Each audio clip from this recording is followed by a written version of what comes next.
Having survived the defeat of the Lord's Alliance armies at the Battle of Iron Pass, our party flees south in the hope of making it back to Neverwinter with valuable information for their superiors. Their ambitions are however thwarted by the onset of a forebodingly early winter, an occurrence which has forced them to seek shelter in an isolated village, Ellsdale. On approach to Ellsdale, our weakened heroes were beset upon by a pack of bedeviled wolves, whose minds were addled with a malicious rot.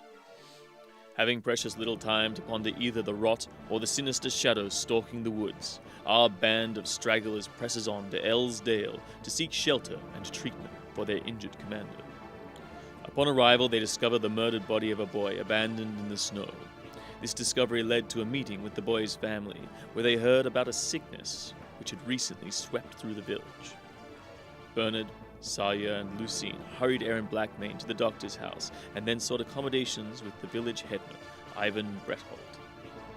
A long and weary journey seemed as though it was finally coming to an end. Until, on a whim, Bernard decided to investigate strange noises that were emanating from the nearby stables. As this chapter opens, we find Bernard witch-kicked and Lynn Atwood bearing witness to the writhing tortures of a pregnant mare whose young desperately claws to escape the confines of the womb.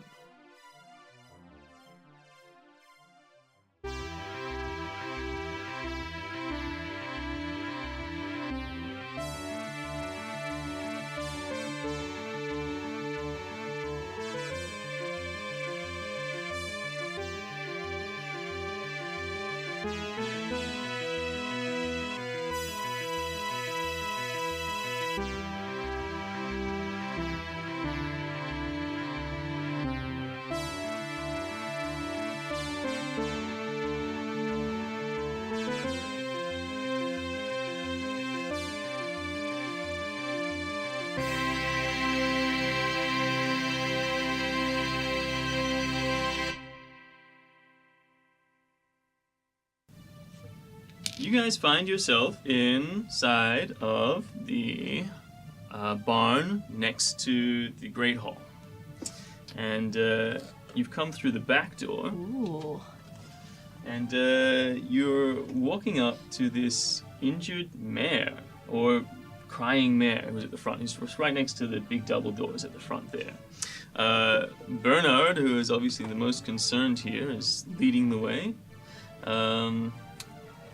What do you do? I rush up to make an animal handling or medicine investigation check to see what's going wrong. Is it a... Your choice, either or. Well, I'm just trying to make a diagnostic, so they're the same number. Yeah. It makes no difference on the roll. +2 on each. 13 total.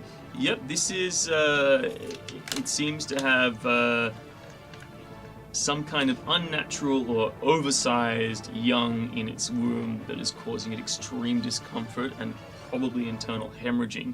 You can tell this from a small amount of blood that seems to be leaking from its this isn't the time horses anus and normally genitals. give birth anyway. I mean, they're out of season. This is something wrong here. Lynn, I'd like you to make, in fact, you can both make investigation rolls. Or perception rolls. 22. So as Bernard is investigating the horse, you're looking around, and there are some wet footprints coming into the stable from the front, and they are not so much footprints as paw prints, giant paw prints, larger even than that of the direwolf that you saw earlier. Do I see any traces of mushrooms anywhere? You see no traces of mushrooms anywhere. Okay. I'm going to... We all see the footprints? I mean, I checked with the 20. Well, I will- you're sort of there, and you see a natural 20? No, it's 16 on the dice, 20 modified. Okay. Yeah, so you see the footprints, and they're in fact, she's like, so Lynn's come up here, and it's like, look at these footprints. You sort of peek out the door, and you see there are some in the snow. They seem reasonably fresh, so they've happened since the last snowfall, which was about 5 hours ago was the last snowfall. Both. There are also a significant amount of paw prints around this area where the horse is. They're trodden down by the horse's movement and hooves in the stable, but yeah. I'd like to check the other stalls to see if there are any bizarre paw prints anywhere else? They get mussed up, but here and there you see traces of them in this stable. Yes. Indulge me. Is it looked like a giant wolf came in potentially? Is the scenario came into this barn, did something to these horses, a little bit carnal, and then snuck out.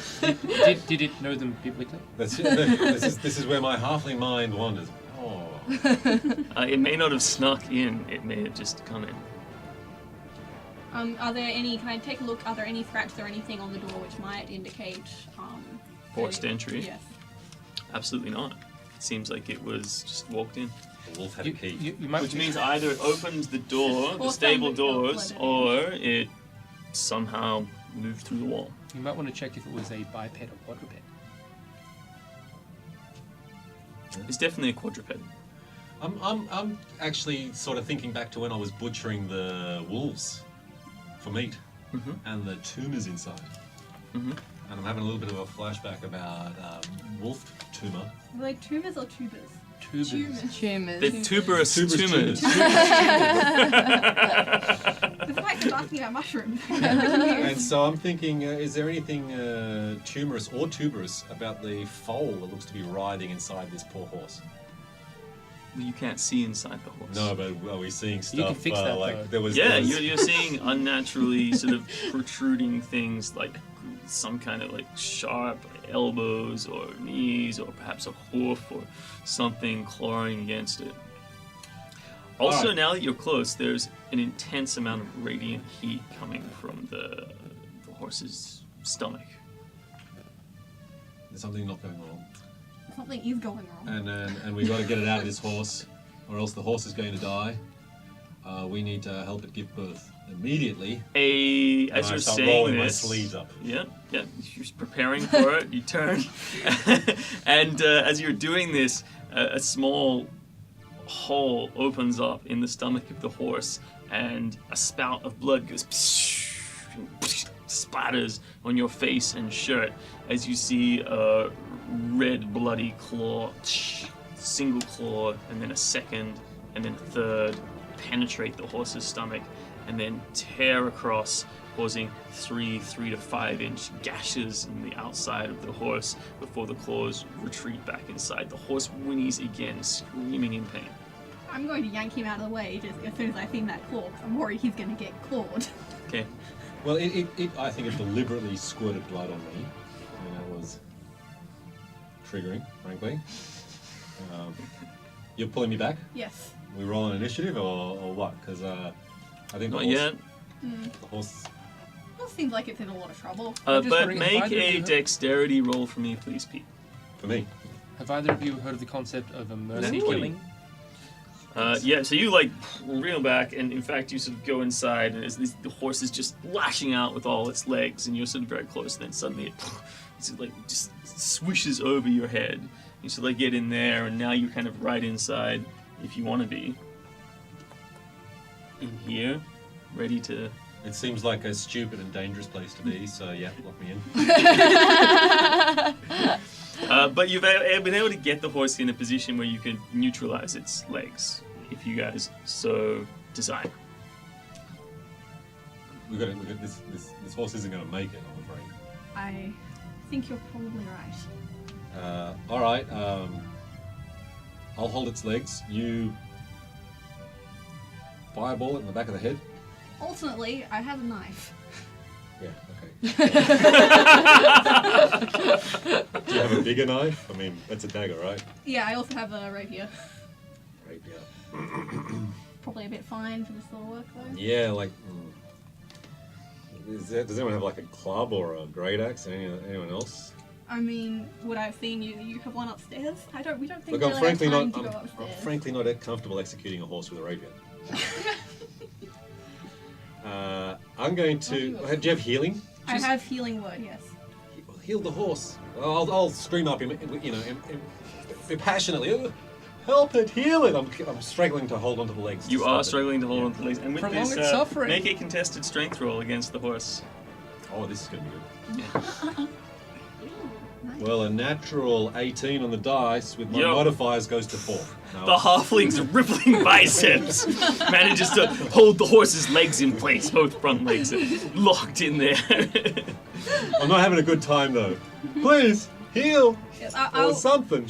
I will lay down a healing word on to try and get that most recent wound closed up, but I don't think this is going to help in the long term. Oh, this Are you poor a horse. vegetarian cook? You never butchered anything? I have, but I normally use the proper tools, and a rapier isn't it. Like, Yeah. Alright, it's wounded. Mm-hmm. I'm actually, I feel bad about this, but I feel like it's a mercy killing. I have have a to, shovel. and there's no other practical tools to do it, and the rapier isn't going to cut it. I'm going to say the hurting word. I have a shovel if that will help if you want something blunt. Okay. But I'm saying it. I'm saying, Seems like go in peace. As the thing. Alright. So it's screaming, it's lashing with more intensity. Make another contested strength test with it. And it sort of like kicks out again. Just Nat like 20, I'm wildly. riding this horse. You've got I'm this in the thing, zone. alright. So you're right in there and you've got its like front legs and you're like holding it in such a way where you can grab its back legs. Are you still holding on to it? Yes, I will to hold neutralize- on to it if you want me Alright, to. you guys are both right in there, and then suddenly you feel this intense amount of heat starting to ball up, and this horse's stomach just starts exponentially expanding in all directions. And it gets hotter and hotter and hotter, and the smell of charred flesh and smoke starts issuing out of 3 or 4 holes that are in the gashes that were in there. And then suddenly, boom!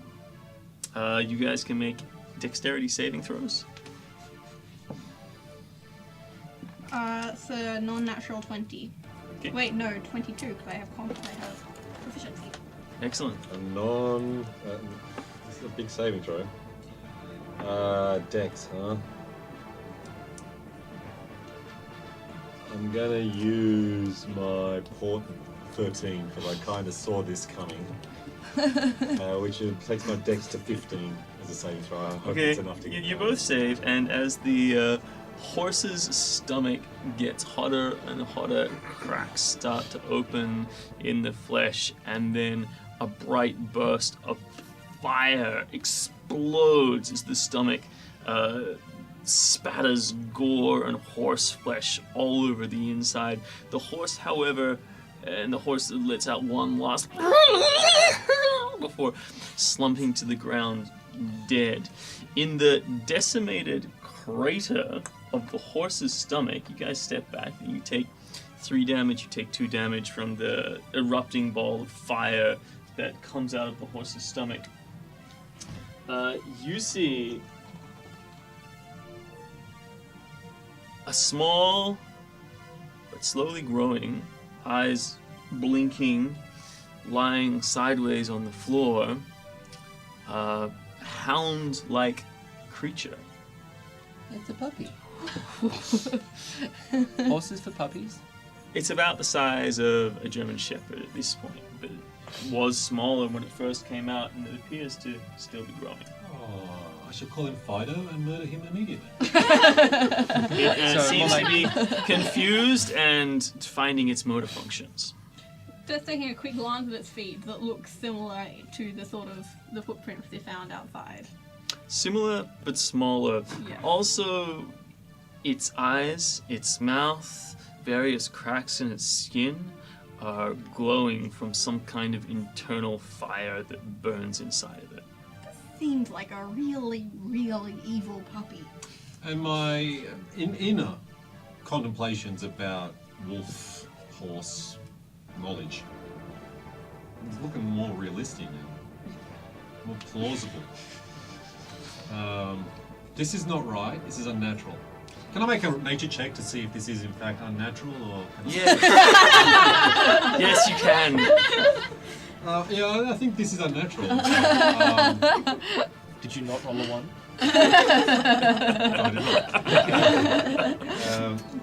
We should probably. I'll just shrug. We probably got to kill this thing. We're still covered in gore. Roll Gore's dripping initiative. off us. Yep. Solid 10 for me. 18. Loving this dice. Yeah. Loving this dice game. Good feeling. All right.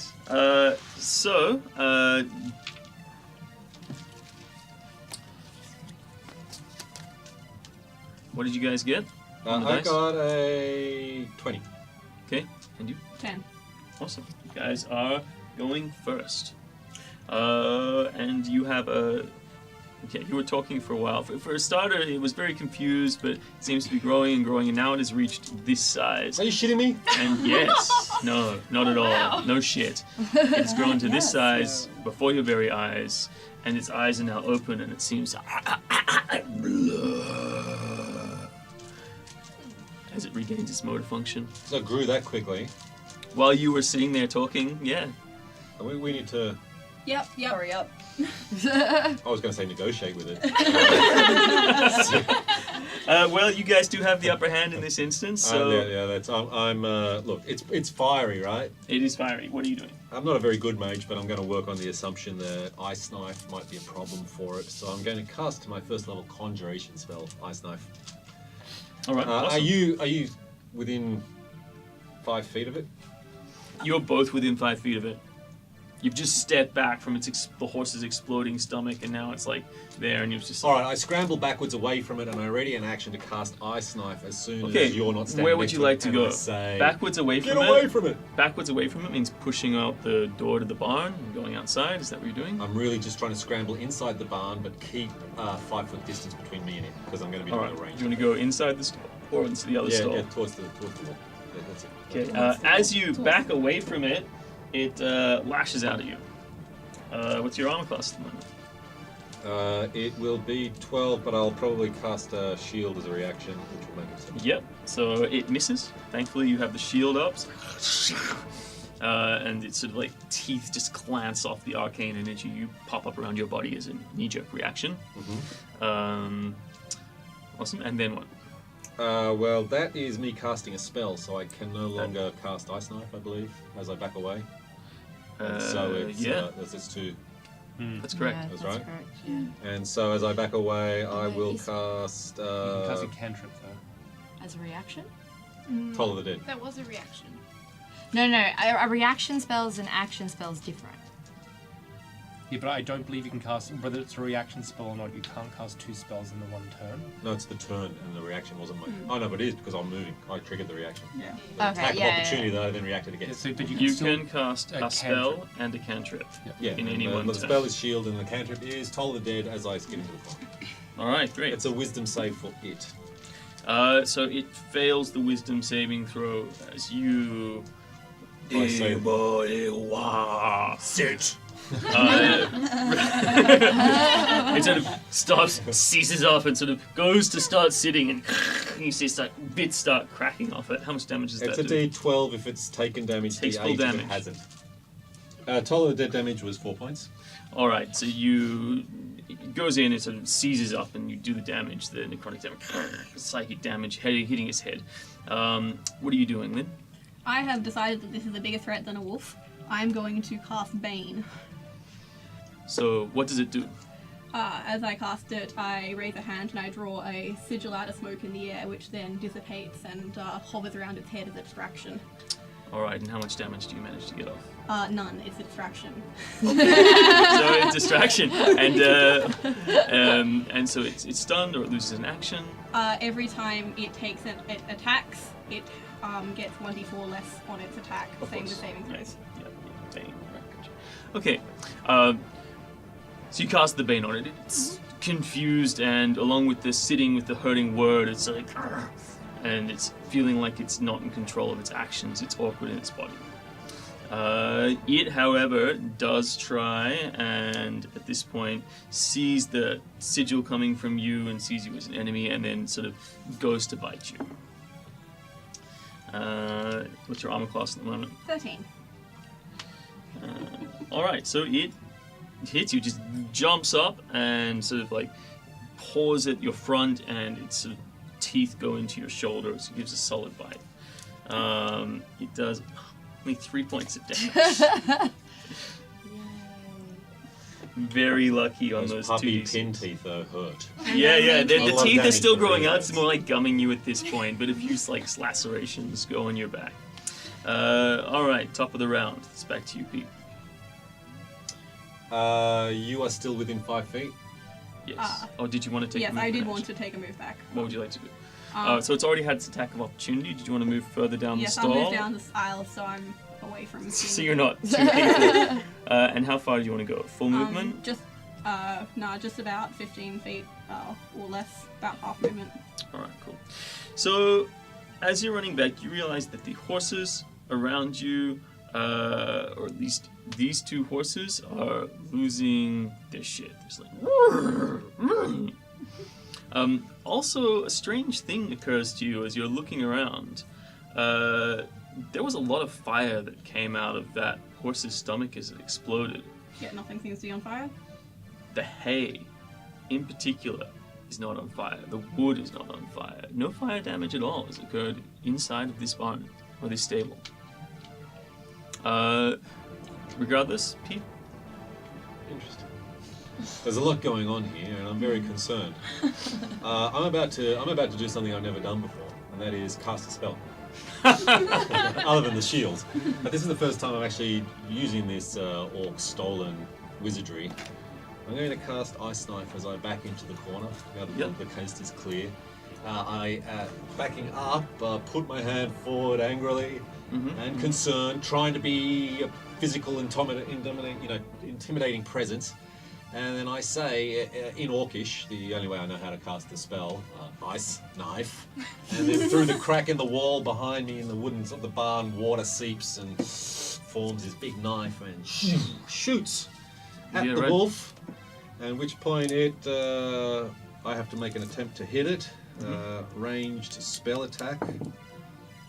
That is a 13 plus 4 is 17. It's going to hit it. It takes D10 piercing damage, and then the ice shard explodes. The D10 piercing damage is 1, and then it explodes, and everything within 5 feet of the explosion takes 2d6 cold damage on a failed dex save. Right, so roll 2d6 for this horse first. I'm making it explode on that side of the horse. I'm trying to spare the horse. Yeah. I was specifically trying to not murder horses. Okay, I'm going to say that you managed to, sort of, with a hit like that, you managed to put it on that side of the dog. It just happens to be turning like this at the moment. And that's 10 cold damage from the explosion if it fails its dex save. Which I believe it has minus D4 to. Yes, it does. Yeah. Well, it's already failed its dex save. Okay. So the ice knife cuts in through its ear and into its shoulder, lodging into its part of its back, and then explodes. Bits of flesh sort of just come off its back, and sizzling steam fills the whole area, and this is within like 10 feet of it, slightly obscured at the moment. Well, I've never cast a spell before, and my mouth is open. I'm simultaneously mortified and impressed. And would you like to take a movement action? Maybe just move my arm. Wasn't me. All right, Lynn. I'm just going to double down on the disabling of this creature, and I'm going to yell at it. Take that ice, you mangy fiery mongrel! And I'm going to hope that this is going to be a sufficient to use my vicious mockery on it. All right, cool. And it's making a charisma saving throw. Against what difficulty? Wisdom saving throw, 13 minus 1d4. Oh yeah. It passes. It is not swayed by you. It's too confused by all the smoke in the room at the moment. And any movement action? I'm pretty happy where I am. Alright, cool. So the Hellhound makes a perception roll to try and detect where people are. You're static at the moment. You're static.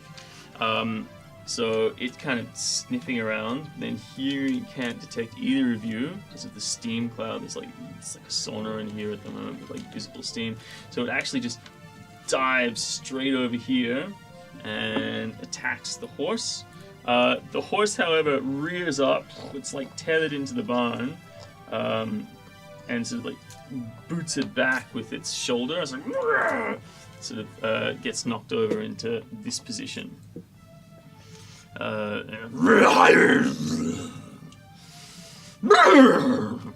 And it's back to the top of the round. Oh crap! I don't watch it. I'm. You can still see it because it's glowing. Yeah, I have some empathy for these other horses, and yet they're pregnant, probably with more of these doggy things inside them. I don't. And you're now. It's now between me and Lynn, right? Yeah, well, you would have to, kinda- unless you want to like try and climb over some of these fences. And is this thing looking like the damage we've put into it so far is concerning it, or? It's definitely not happy about it, but it's operating normally. I mean, it is still hard to make out the specifics of it because of the steam, which is obscuring view. Yeah. All right. I'm going to.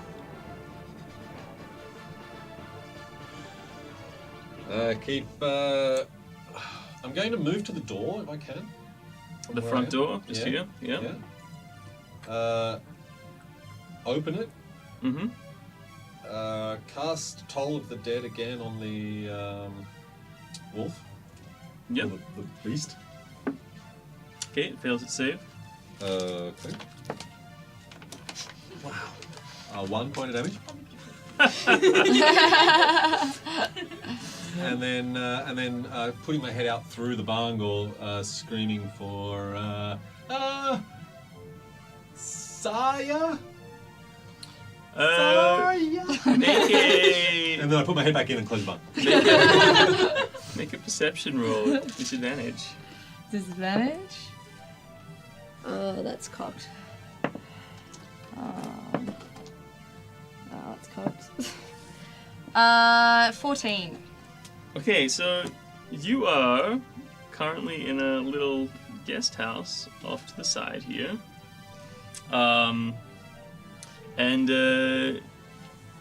You hear, like, suddenly jolt up. You've been sort of like drifting off into unconsciousness. These sounds have been bothering you, but you sort of like jolt up in your bed, and you hear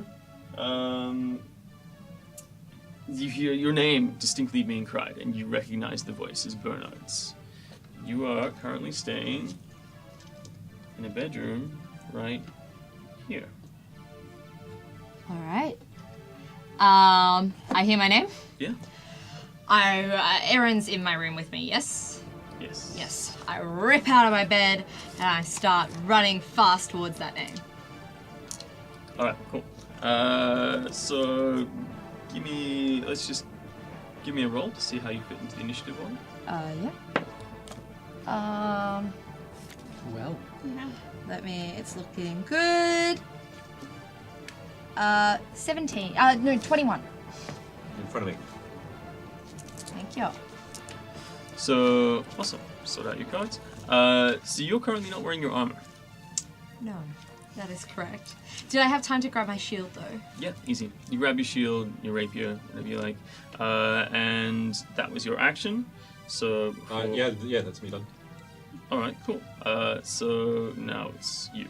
I am going to, seeing that the mockery is not working, I'm going to, It's working. It's just not working dramatically well. but in order to try and spare this horse, what I'm going to do is I'm going to raise a hand, I'm going to draw a sort of vaguely humanoid outline, and a still small image of a halfling is going to appear near this hellhound as an easy target. All right. I was Feeding not. him. Training the dog to eat. That's wrong. I'm going to use this little grey figurine here to be the illusion. Yep. And you put it just here. Mm-hmm. All right, cool. And it's just a silent image, is that Yes, but it's got its hand out rather similarly to just before the knife hit. right? Awesome. All right, the dog makes an intelligence test. What's the...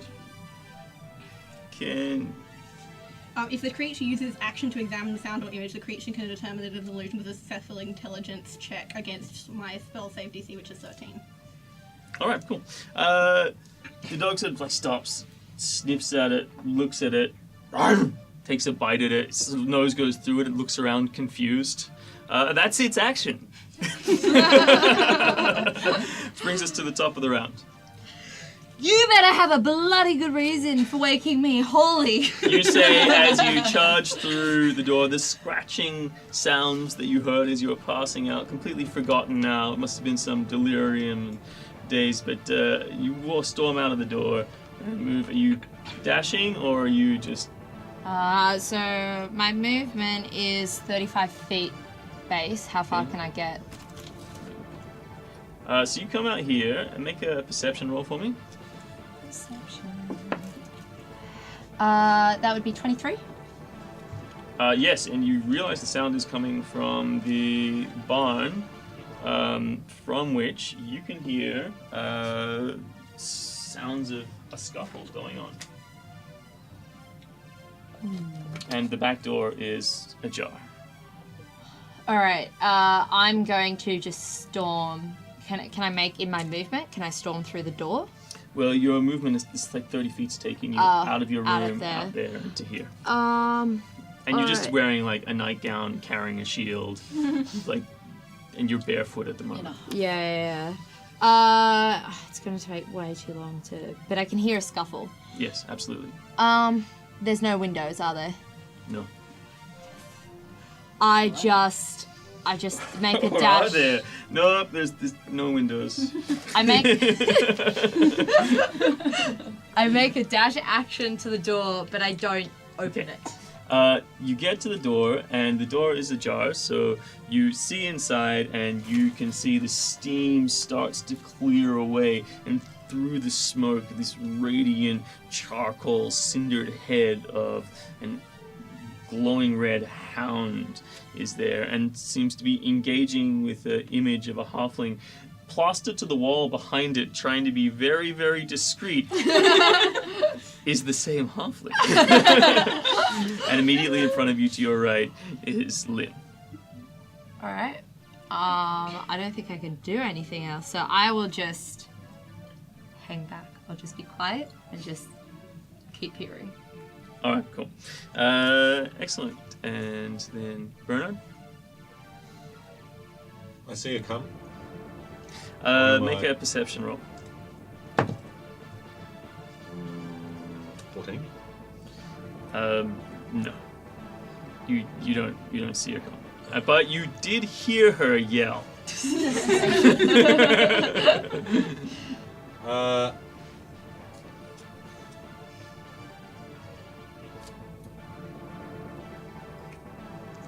I have one more spell. And I'm going to, now that I've got an audience, cast it again. It's Ice Knife again. Okay, cool. This time, however, a little bit more confident about casting it.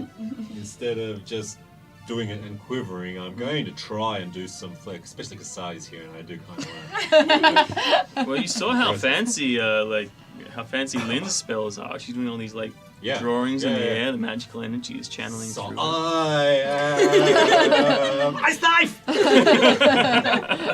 All right, it makes a dexterity saving throw. Is that correct? I roll to hit it with the first stab. Okay. Actually, I'll replace the roll with my portent.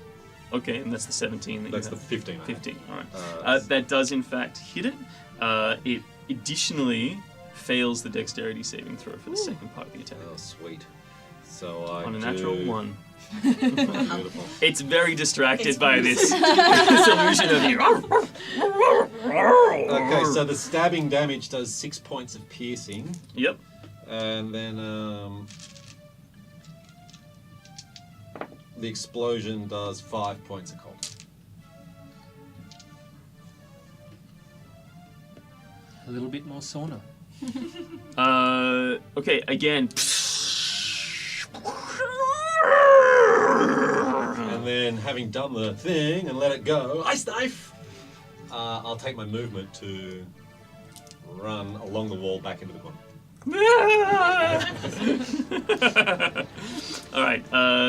You do so, and again, scouts of steam usher. The whole room is now filled. Everything is obscured. All your range attacks, they consider to be in cover. Visible heroics followed by practical cowardice. But the good thing about the fog is no one sees us. Exactly. Yes. All right, awesome. We're going to. So you've done yours, Lynn. Can I see it? Give me a perception roll. No, I can't. No, you can't. But you know because of the magic exactly where your illusion is, I do. and you know it's currently interacting with your illusion. Which would probably suggest to me that it's figured out that it is an illusion. So I can't currently mock it because I can't see it. So instead I am going to recreate. I'm going to use minor illusion again. The original one will disappear. Yep. And this time I'm going to mouth what I believe is the orcish word for ice knife, but I'm not entirely sure. And the wolf is going to hear that from directly behind him. I'm going to. Awesome. Give me a deception roll. That is deception 21. It is in fact.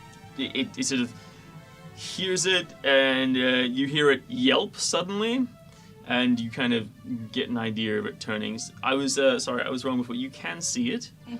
It's just very hard. You're only getting shapes, which is why it gets cover, which counts as +2 for armor class.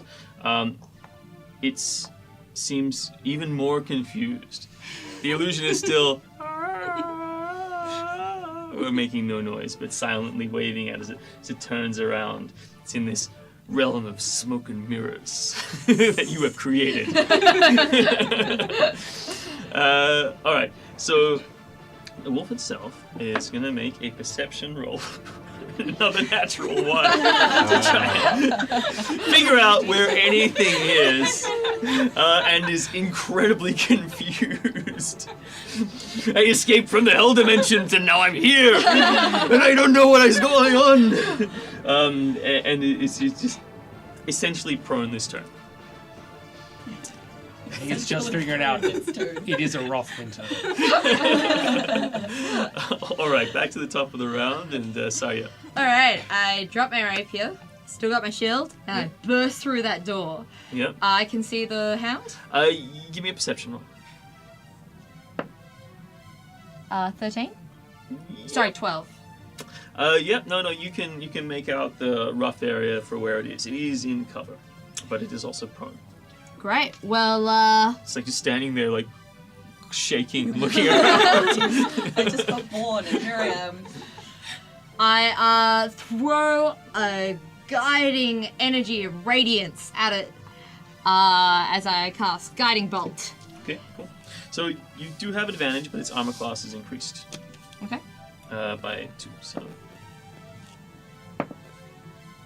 18. that is a hit. You sort of zero in. You sort of you see the waving halfling, and that actually the light from that illusion gives you the silhouette of this dog. And the guiding bolt goes in. The force damage slams it in the side. Roll damage. Oh my. Hold on. No. Okay. 9. But I'm also going to use. So it takes 9 radiant damage, but it's also going to take. Hold on. Sorry. This one. I'm going to. Oh, nope. That's all it takes. 9 points of radiant damage. All right. It slams it into the side of it, and it sort of gets knocked back towards the barn, and it winces. Seems to be growling with greater intensity now. Everybody sees light starting to glow and build up. Bernard. I'm kind of cornered. I'm going to do a little... It's now facing this direction. You can see it clearly in silhouette. Can I do a dexterity kind of move, tumble through the horse stall over the walls sort of thing? Yeah, there's a big gap in there Yeah. where a horse is like kicked out the side of it, so you want to move through. I'm going to toll at the dead, the thing, and then start to scramble move towards that back corner. Basically, This back corner? No, the one closest to me. That one. Yeah. All right, cool. So you go through here. Give me how far do you want to move? Up until the other, like over the next railing, if I can make it. Yep. So you go under this one and then jump up and over. So what I really want you to do at this point is to make an animal handling roll Sure. as you maneuver past two very skittish 13. horses. All right, good. You manage to sort of be unassuming and meek and considerate of their space, and they do not kick you in the head or attempt to do so. I'm not the biggest threat here, right now. Well trained horses. And you, as you're doing it, and you, on your way through, you stop on the top of this one and point to the wolf and toll the dead. And it fails a charisma saving throw. So roll your damage Boom. or wisdom saving throw. Sorry. Wisdom. Nice. Tasty that one. Real intent. Are you watching me kick ass, Saria? After having done it, I'm looking from the top to see if there's line of sight to Saria, checking out how awesome I am before I pop out. You drop down. I just imagine there's some poor people giving that like, it's not that time, is it? 3 o'clock already? Okay, so you've done the thing. That's, And Lynn. With confidence that is much greater than what I'm feeling, considering that this thing looks like it might explode, I'm going to yell out with vicious mockery, "You can't find a halfling, I'm not surprised you can't find your feet," and then duck.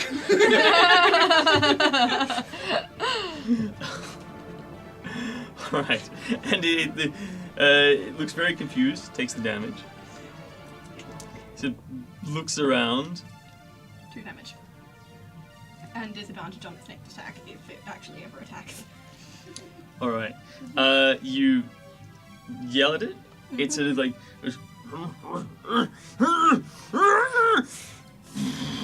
and then opens its mouth and a gout of flame. Did I manage to duck for cover? Where did you duck to? Into the stall to my left. To your left, yes. Okay. Make an animal handling roll. That is 15. Alright, cool. Yes, you managed to move by the horse without disturbing it so much that it hits you. So, it erupts a gout of fire in this direction. It's a large cone sort of goes out. So it's hitting this horse, you, and the illusion. You all get to make a DC 12 dexterity saving throw. I make it. Hold on. Okay, good. So you make it? No, I don't. Okay. You're kind of attempting to stare down the blast of fire. Is that how that's working? Rolled a 1. Okay, you are attempting to stare down the blast of fire. And the flames just envelop you. You sort of just see this fireball coming out of the mist towards you as it evaporates, and you feel this heat in your eyeballs and your ears and your brain. All of your senses are overcome with this roaring sensation. And I'm assuming that 25 points of damage is going to make you pass out, Oh, kill her outright. and you just black out. No. 17. Oh, Doesn't go all the way down. No, the I'm ground. not double or anything. Lynn, however, you take only 13 points of damage. I'm also down. You only have... Oh, no. Again, your world just gouts of flame. It's actually more because this horse slams against you and crushes you against the wall. Your head just slams back into the wooden beams and you fall to the ground unconscious. This horse, however, also incinerates.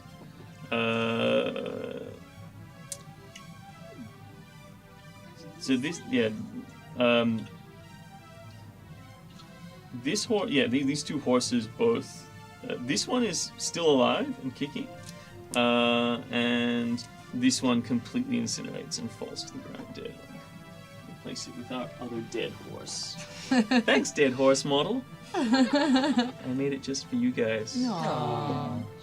He knew we were gonna kill the horses. And that's its action. So we're going to top of the active round, which is Bernard. Which is Saria, who makes a death saving throw. Oh no. Ooh. Okay, that was a 1. Whoa! True fails. Shit. It's nice playing with you all. Your skin cracks. Bernard.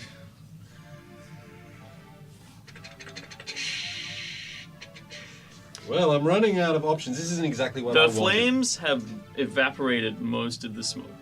The dog, you sort of like peer through and you see this. The dog is barely holding itself together. Half of its body has sort of like fallen away. All these charred cinders of charcoal exterior have come away. And you see this flaming white hot skeleton inside. One of its legs is like missing and it's just limping along. This illusion has disappeared now. It's barely holding itself together. Alright, I hop up onto the top of that railing Mhm.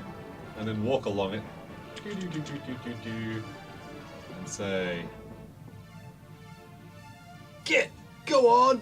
Toll of the Dead. Ba-boom. It sort of like starts moving towards you, sees you, it's like, "Argh!" And as it leaps up to grab you, it just starts to disintegrate in midair, pieces falling apart, chunks of cold, dead charcoal now descending to the ground and crumbling on the floor That's the of worst the case barn. scenario. I did something cool and nobody saw it. And no one will believe the stories. That's crap. Must immediately then set myself to Saria's injuries and then Okay, and what capacity do you have to do something about that? 0. I have That's promising. Do you have a medical kit?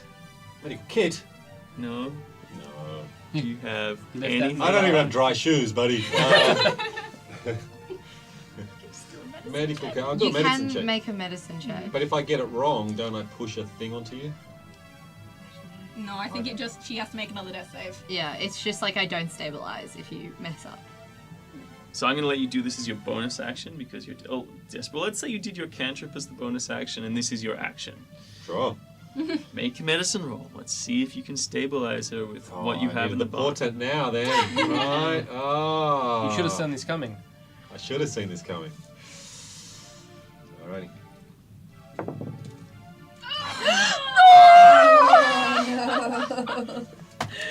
Luckily, you can't crit fail. That's a a ability 3. check. 3. That's a 3. Okay, well, you didn't make it any Oh no, worse. no, no, yeah. Hang on, sorry. I don't actually roll ones. That's right! Awesome. Good D&D there, Jude. Good D&D. Lucky. Okay, so Ooh, lucky. you get to re-roll that natural 1. 4 times better. Did you just roll a natural 1 or 4? No. Okay, well, you don't kill it, which is good. However, you do make another death saving throw. I think she Go makes on. a death saving Oh, you throw make a death first. saving throw too. Fail 1.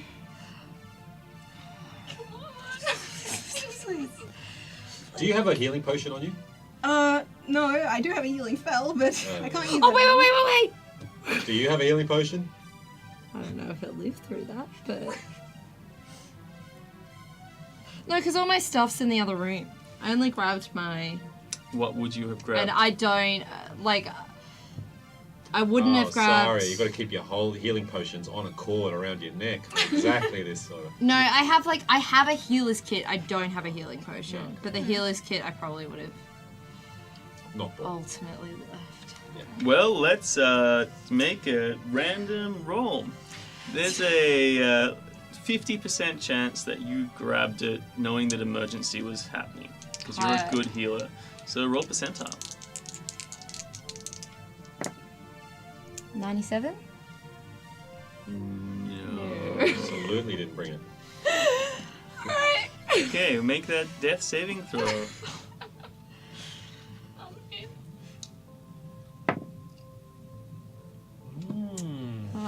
It's twice as good as last time. Take my last breath as I pass into. Okay, so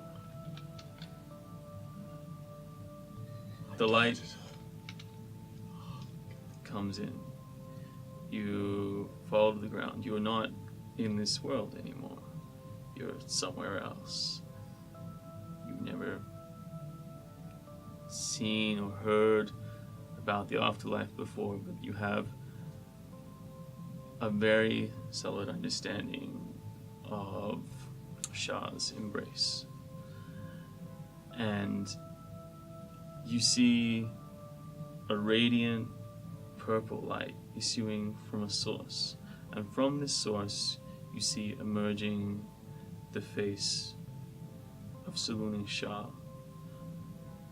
Combined as a single entity, they separate and join. Separate and join, like two helixes moving through. And as they come to you, put a hand on your shoulder and say,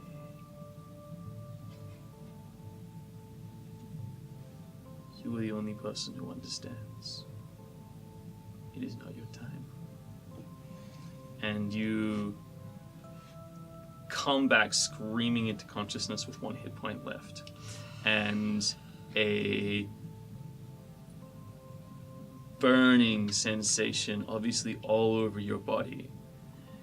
You now have minus 1 to your charisma permanently. And furthermore, you, Bernard, see a blazing purple circle brand on her chest. Glow. Make a religion roll. 18. The black spot in the center. You recognize this symbol instantly as the mark of Shah, the dark goddess of magic. Well, I was on top of her trying to do CPR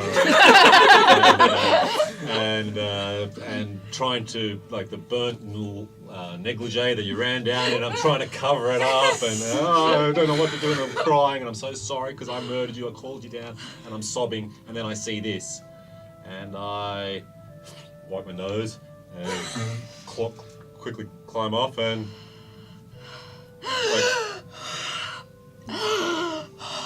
All right. I quickly give her a quick hug and then I turn to Lynn, like I've got some kind of magic Make your powers. second And, death saving throw. I'm gonna do it again. I passed the second one.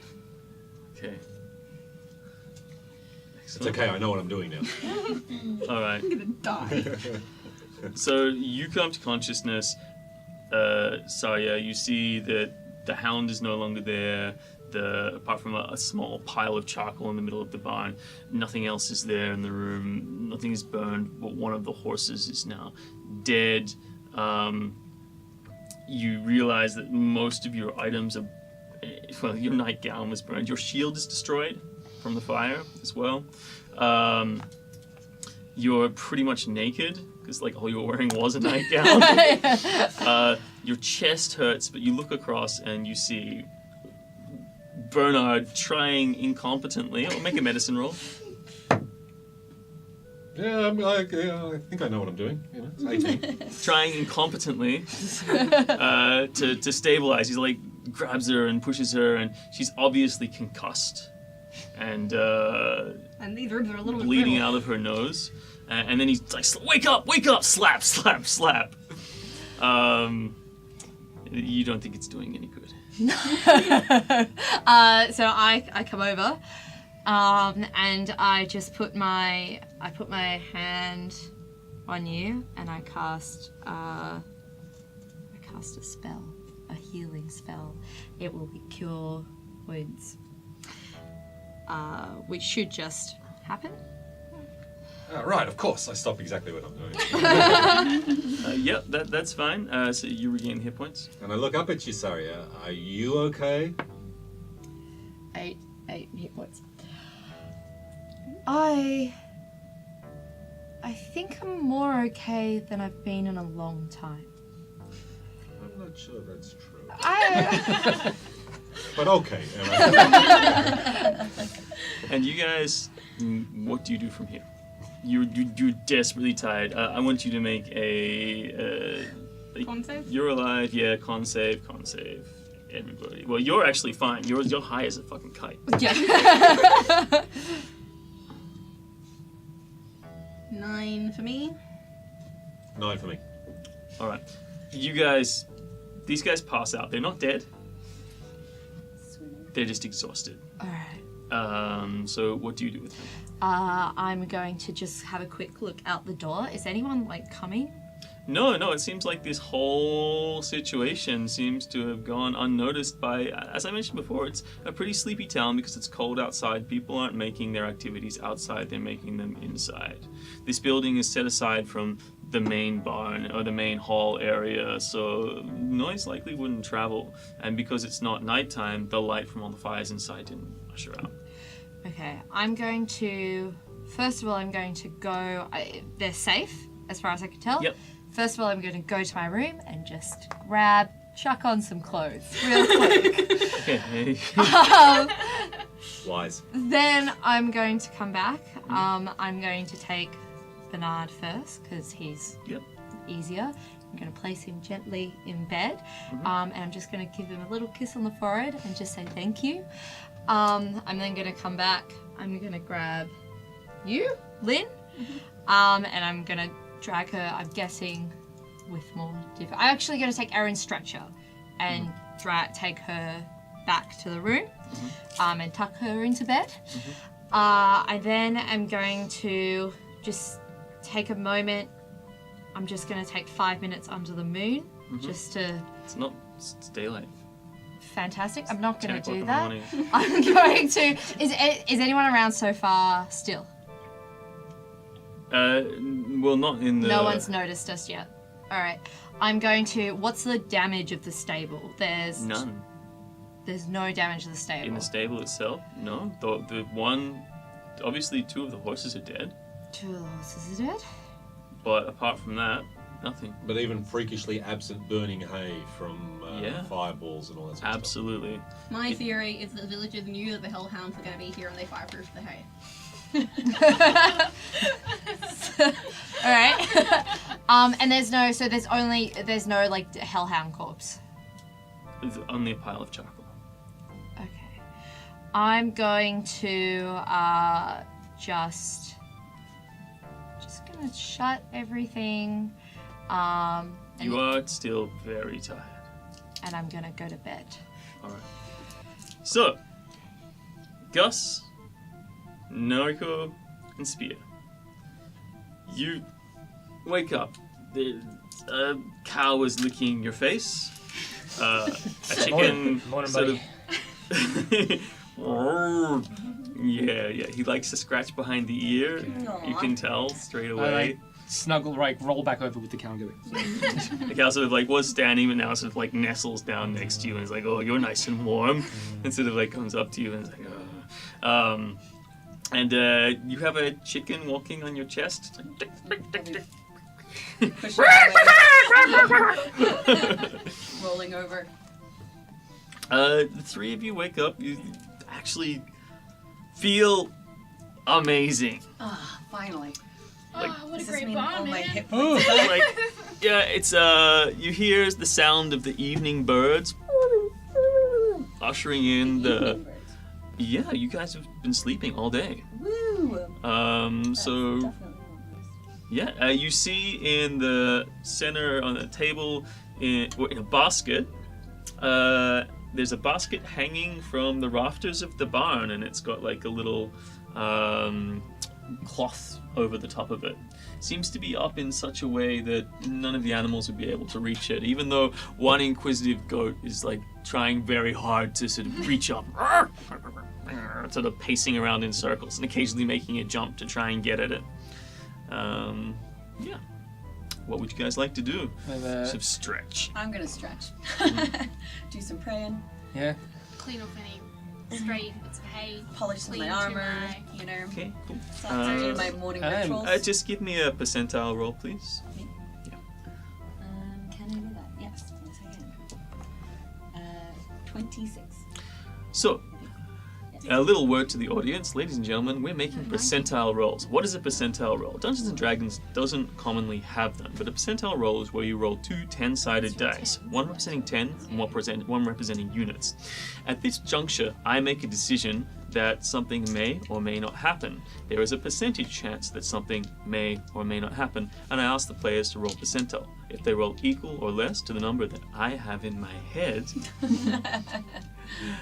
then the thing happens. In this case, Spear Silvermore is praying to her god, and her god listens. A glowing, radiant blue light passes into your head.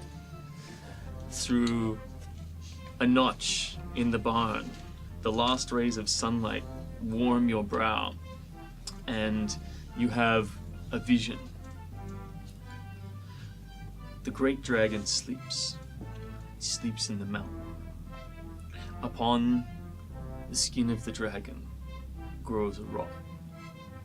The rot distracts the dragon, but the rot runs deep and is nefarious. The rot threatens to reach into the dragon's veins, into its organs, and choke the dragon's soul, stealing it away. Oh, that's a way to wake up. I think that I would be very alert at this point and probably. How did the vision? Did I see all of this, or did I hear the Yes. words? You saw this these images sort of just rolling through your head. Okay. And is the family still around, or? It sounds like there's some activity coming from the forge. Tink, tink, tink, tink. Okay. I'm going to share my vision with my companions to say, there have been a lot of evil deeds taking place and unusual activities, and I've received a vision. And I will tell them about the dragons and the rot in its veins and the threat to the goodness in the world that is taking place. Sounds interesting. Goodness in the world, you say. Dragon in the mountain. Hey, buddy, my little floating mushroom. I'm like, Yeah. is there any wine up in that basket? The little fungus sort of like floats up with its little nubbin arms, sort of like peels over, peels up the cloth and looks down. Like, Bring it out. he sort of like unhooks the, unties the basket, and it suddenly drops from in front of it.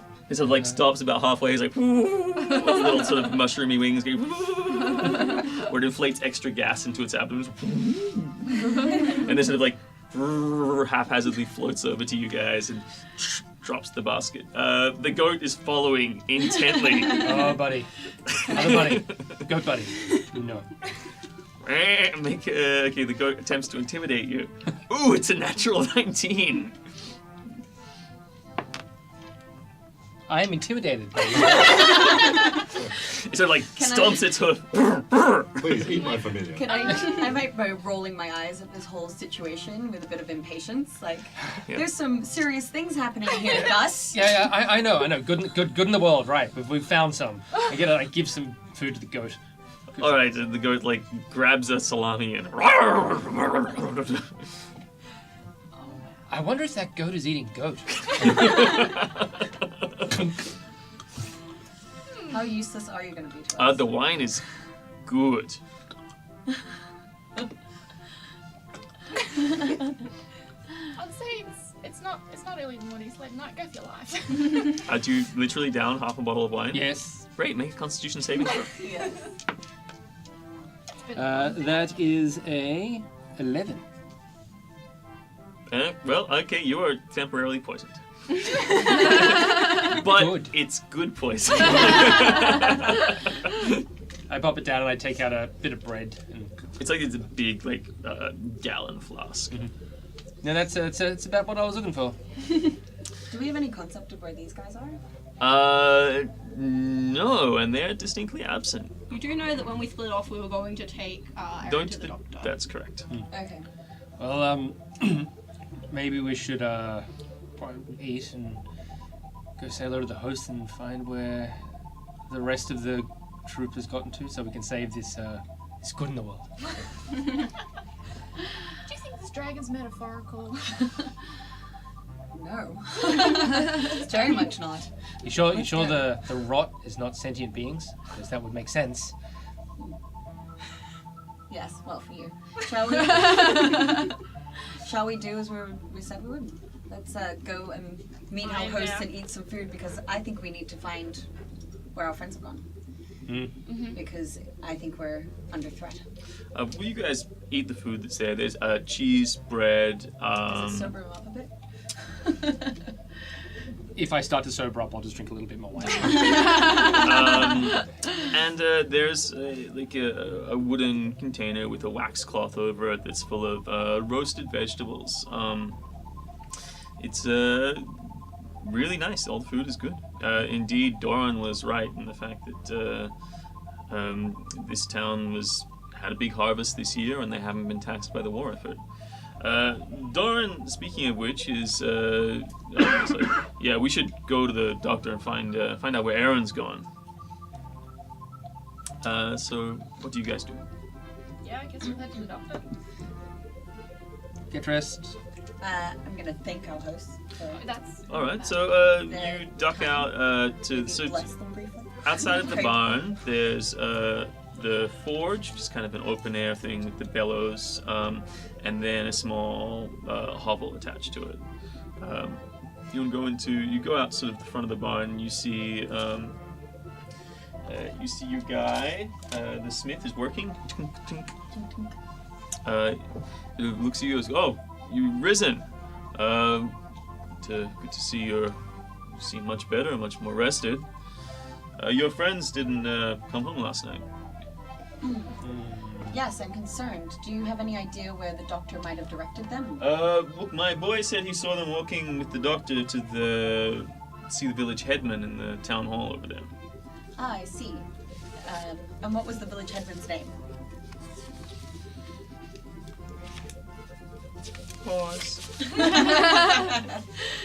I'm sure I had it written down in my old book. It was Ivan, wasn't it?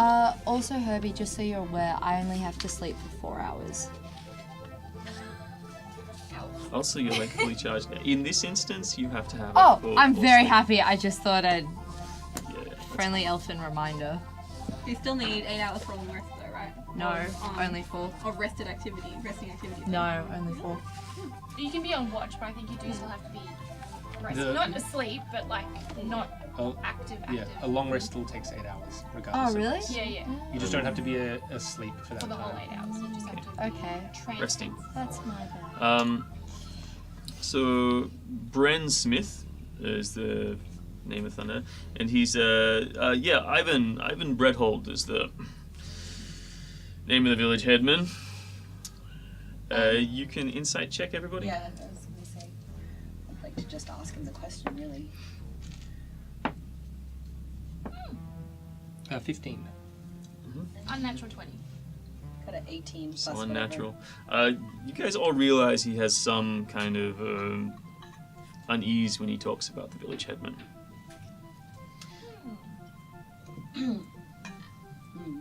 I don't mean to intrude, but you seem like you have some concerns about the headman of this village? Is it Ivan? He's I don't want to trouble you with my business, he says. So he sort of pushes his chest and he's sort of moving something. He's suddenly become aware of something under his shirt and he's sort of moving it in a way where it's more obscure. And I don't want to trouble you with my business. He's fine, I'm sure. Just yeah. Well, I'm always interested in the character of people. Can I try persuasion? Yes. Sure. That's a 17. That's so I crazy. don't mean to talk bad about anyone, but he's a very false person. He just thinks a lot of himself. It's not just him. There's a group of people in this town, and they seem to be acting far above their station, carrying on as if they were lords of this town, when we all know that it's not him who's the lord of this place. Or it's not them who are the lords of this place. This is under the protection of Sir Andal Rentworth, lord of these lands. Would I have any knowledge of this? Sorry. Give me a history. I doubt that's gonna work. You guys can all make Oh, history. actually, I rolled a 19. To be fine. So Andal, Oh, yes, I know him personally. The Wentworth family, 3 sons from the Wentworth family were fighting in the front. They didn't have enough to make their own company, so them and the people under them joined another company, but they flew under the Wentworth banner. Sir Andal Wentworth is a quite aged but established knight. He was an honored knight of the Order of the Ruby Circlet. During his young years, he distinguished himself on the battlefield, but injury and old age kept him further from the front, and he was eventually awarded lands to the north, from what you understand. These must be those lands. Well, I guess the war effort has disrupted the usual authority of these lands. Yes, I assume so, yes. It all started. It's been a while. It's been long before the war this started. Was there... Well, maybe not until 18 months ago. There was a stranger who came to town. A stranger, you say? Yeah, just called himself Strachan. Strachan? Yeah, he came into town. Came into town the same time that the doctor did. They both came back together from Maribar, apparently, and wandered around and just threw their weight around. It was some kind of petty noble, or maybe not. Maybe he was more important than he said. But him and another family, the Numer family, they live in one of those big houses over there. Tailors, they make all kinds of fancy goods. They brought a lot of money with them as well, and started a group of people that go out hunting together, hang out together, hold court together. If you'd like to call it that, that's what they called it, holding court in their grand hall. I don't know, it's things. Give me insight roll, guys. 19, I love this dice. Glad that we're There's something more that he's not saying.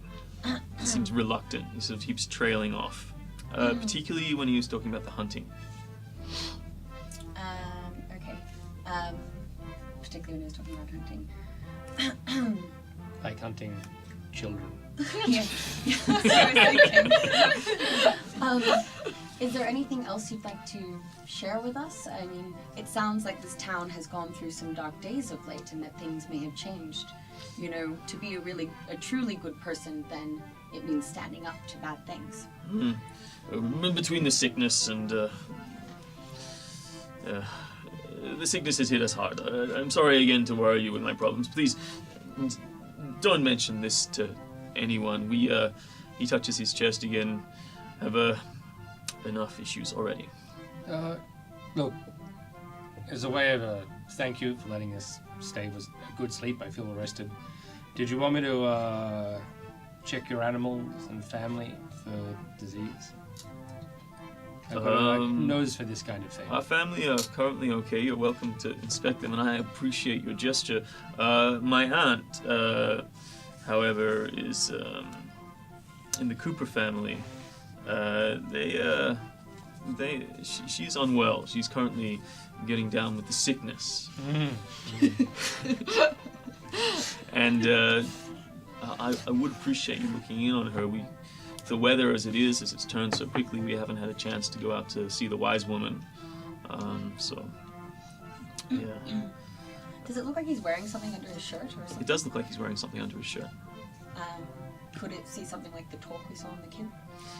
No, it's metalworking like an thing. object, some kind of medallion. You do recall that last night when you came in your delirium, you saw his wife wearing a crude bone-carved amulet as well. You didn't recognize the symbol at the time, but you were delirious. If you want to make another religion roll, Religion hasn't been the best for me. Okay. Nope. Don't know anything about religion. yeah, What do I know about my religion? Definitely my religion. All other religions, false religions. dragons. I learned anything about Love them. dragons. So tell me about your religion. Yeah. Okay. He turns and says, "If you'll excuse me," and goes back to his work. Okay. Well, it sounds as though there's something happening in this town. Yeah, between the sickness and Well, let me. This people. was it Strachan? Strucken. It seems like and the everyone's doctor. been strucken down with something. If you give me a minute, I'm just gonna make sure these animals are all right, and I'm gonna go and cast detect poison and disease Okay, cool. as ritual, and Any just rolls? and just check the animals and see if they're Can we have healthy. just asked him where the Coopers live so we actually can check on Yeah, he gives you direction. Just down the hill, like further into the valley, right next to the winery. You can't miss it. So you go back into the barn and detect poison and disease. There is so you sort of like do the spell and you start sort of like tuning into the animals, and you see that many of them are in fact infected with something. What does it tell you? about You them? identify the kind of poison, poisonous creature, or disease in each case, and you can detect the presence of poisonous creatures or diseases within 30 feet. They're all afflicted with an unknown disease that is leaching an unknown poison into their body. Right. Potentially the. Oh, I've got the mushroom. You have the tuber Yeah. that you extracted from the wolves. Yeah, so that in fact is related to the disease and the poison, and contains the poison. Okay. Interesting. That's unfortunate. Are there humans afflicted as well? I'm actually gonna potter out to the family. Furthermore, Mhm. you detect. Oh no, that's fine. That's all. Okay. You potter out to the family. I'm assuming I'm full of poison also, but my poison is alcohol right now. Yes. You are also glowing warmly with poison. I believe this spell also allows me to detect drugs and alcohol out to a range of 30 feet. Very handy. Yeah. Hello, New South Wales Police Force. I walk out and sit down next to someone. No, I'll move back up to the house and see if I can have a scan of the family. Yeah, they all have trace amounts of this poison in them. There's no And- cure yet, is there? Did he mention there was a cure? Cure for The disease? The sickness. some people survive it, some people do not. Mm. The ones who do not are taken care of by the doctor. By the doctor. taking care of, you say? Yes, he disposes of the corpses in a way that makes sure the disease doesn't spread. The cases have been getting fewer and fewer, but it has torn through this town. There are only a few families that have not really been affected by it. When did it start, sorry? When we first, about 6 months ago, people started coming down. 6 months. Cool. Well, The worst of it was over within 4 months. I'm guessing people are probably just learning to live with this now. Gus is not gonna tell them, but is also not proficient in deception. So he's like, we're not infected. He's like, Well, he fails an insight roll, so tink, tink, tink, tink. They get to die happy, and that's what's important, right? Okay. Shall we move to the longhouse? Or towards where... Oh, should we Ivan find and- our friends first? Yeah, that's what I Yeah, mean. yeah, yeah. Well, the last known, either we're going to the doctor or we're going to. Well, he said his son saw them with the going to the. Yeah. So we'll try there first, maybe. Good. We'll go see the. Ivan. Okay, so outside, you step out, and just the orange, few clouds in the sky, and tinges of sort of tangerine and deep blues of evening as the sun is now setting. And you see lights coming out through the front windows of the Great Hall, and activity, people sort of moving around the space, and you hear people moving around inside the Great Hall. You see a couple of people in the streets, but again, the weather is keeping most people inside at the moment. Is everyone a little bit sick? How long does this last? 10 minutes. Well, where are you going? Well, I imagine we're walking. And what's the range of it? 30 feet radius, Okay, cool. so it's quite large. So you walk past somebody. So now that you've stepped out of the barn, your sickness sense starts going wild. On the breeze, sometimes you just catch glimpses of it, like it's in the air. And then seeing people, you sort of like approaching the hall, somebody's, oh, good day. And Hey. they are sick, extremely sick. They seem fine and well, but they are sick to the core. They are diseased Did and we notice poisoned. his expressions Listen. changing? Give me an insight roll, please. It's just like. No, I don't notice at all. Why? We're both like, oh, I look, sort of- it's such a beautiful day. I got that telepathic form with Buddy. As I'm you- like, are you going to seeing the- the vision of the dragon over and over again, not noticing anything. Do you guys go into the doctor or the hall? The Hall. All right. As you get to the hall, so like another person comes out, another sick person, sort of walking around, and another gust of breeze sort of comes up from the west, and more sort of sickness, poison in the air, and you sort of go up and just sort of open the door, and excuse me, you guys are going into the Yeah. Great Hall. Yeah. You walk into the Great Hall, and you look around, and the people are sort of sitting at tables. 2 long tables are laid out. There's like 40 people, 30 people sort of hanging around having conversations. That person's diseased, that person's diseased, that person's diseased. All of the food really on the who isn't tables, diseased? particularly all of the food on the tables, diseased. It's all root vegetables and meats all laid out in plush, elaborate. The smells are intense. They're sort of wines. 50% of the wines are diseased. That wine is not diseased. Or poisoned. The poison is very minor, but is unknown. And you make a wisdom saving throw. that will be a 22. You think for a second, maybe it's just you. Maybe something's wrong with the spell. But then you sort of look at the small child sort of run by you, chasing a dog, both of which are diseased. So you enter the Great Hall. It's warm, it's beautiful, the lights, the vaulted ceilings. The far end, there's a raised platform with sort of 3 nice chairs on them. The food, the smells, is, your stomach grumbles. There's cream sauces, there's soups, there's broths.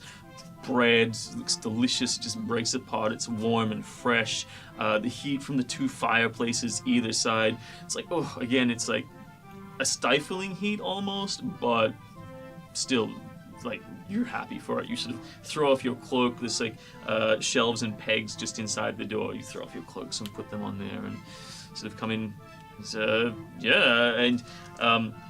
You hear the sound of a lot of people sort of stop talking and look to you, and you hear the sound of a ruddy-faced man incredibly well dressed in a sheer crushed velvet jacket with a beautiful fur lining, large gold necklaces, matching hat, and sort of well stained and tanned jet black leather boots. Comes says, "Welcome, welcome, welcome to my great hall. You must be the rest of the company. I am Ivan Breadhold. Everyone, a round of cheer, cheer, cheer, hear, hear, to the soldiers from the front surviving. Quick, furnish these people with drinks, food. Come, sit. We've already eaten. We did We're already eat. we're fine, but thank you for the offer, though. Your food looks delicious. Make a deception roll. You're not first. The food does not. It's a 7. Now give me an insight roll. It's a 19. Yeah, he gives you a look, a knowing look, and then a smile, coy smile, and looks back to your friends. Well, surely you'd like to partake in at least some wine or beer. We have some great meads on hand. We're actually just No, I'm looking for our afraid- friends. Yes, we're on urgent business, you see. Oh, very well. They haven't roused yet. I believe they're in the guest house just out the back. Feel free. Jermaine. Yes. This is Mrs. Trott. She's head of the household here. Here are our guests. Sorry, I have not had the pleasure of meeting you. What's your name? Good. My name is Spear Silvermore. Spear Silvermore, and I can see that you are a worshipper of Bahamut. That's true. Yes, well, great Well respect for recognized. the immortal dragon. And my good lady, Nariko. Hariko, the pleasure is all mine. So, Can I yes. inside him? Oh, you know how beautiful you are, though. I am Of course incredibly it good is. looking, actually. And your servant here? Oh, you can just call me Gus. It's fine. Very well, He's not very- our servant. Oh no? Oh, I'm sorry. It was hard to tell from your simple dress. Adequate, I can tell, but simple. Well, you shouldn't judge always by appearance. Of course. Do not judge a book by its cover. Very well. Well, your friends are good. That's a good thing. Jermaine will show you to the guest house if you like. That would be appreciated. So as you guys are walking through, Jermaine, so a middle-aged woman comes up, say, "Oh, I'm Jermaine. Come, your friends came by earlier. They were incredibly tired. They passed out straight away. We made beds for them in the guest house just out the back. I'll take you to them if they like. They haven't roused yet, so you know. But they seemed very, very tired. I'll take you this way." She walks through. As you guys are walking through, you notice that there are a group of people who seem to be dressed in similar kind of clothes, sort of like seem like woodsman's kind of clothes, but they have like similar color schemes, sort of semi-matching styles, like hoods and stuff like that, and they're all armed, so swords or spears or short bows, and they're all kind of talking amongst each other, but paying you careful attention as you move through the hall. Jermaine leads you to the back right-hand corner and takes you through a door, and out at the back you can see to the right there are the stables, the entrance to the stables, and then a guest house.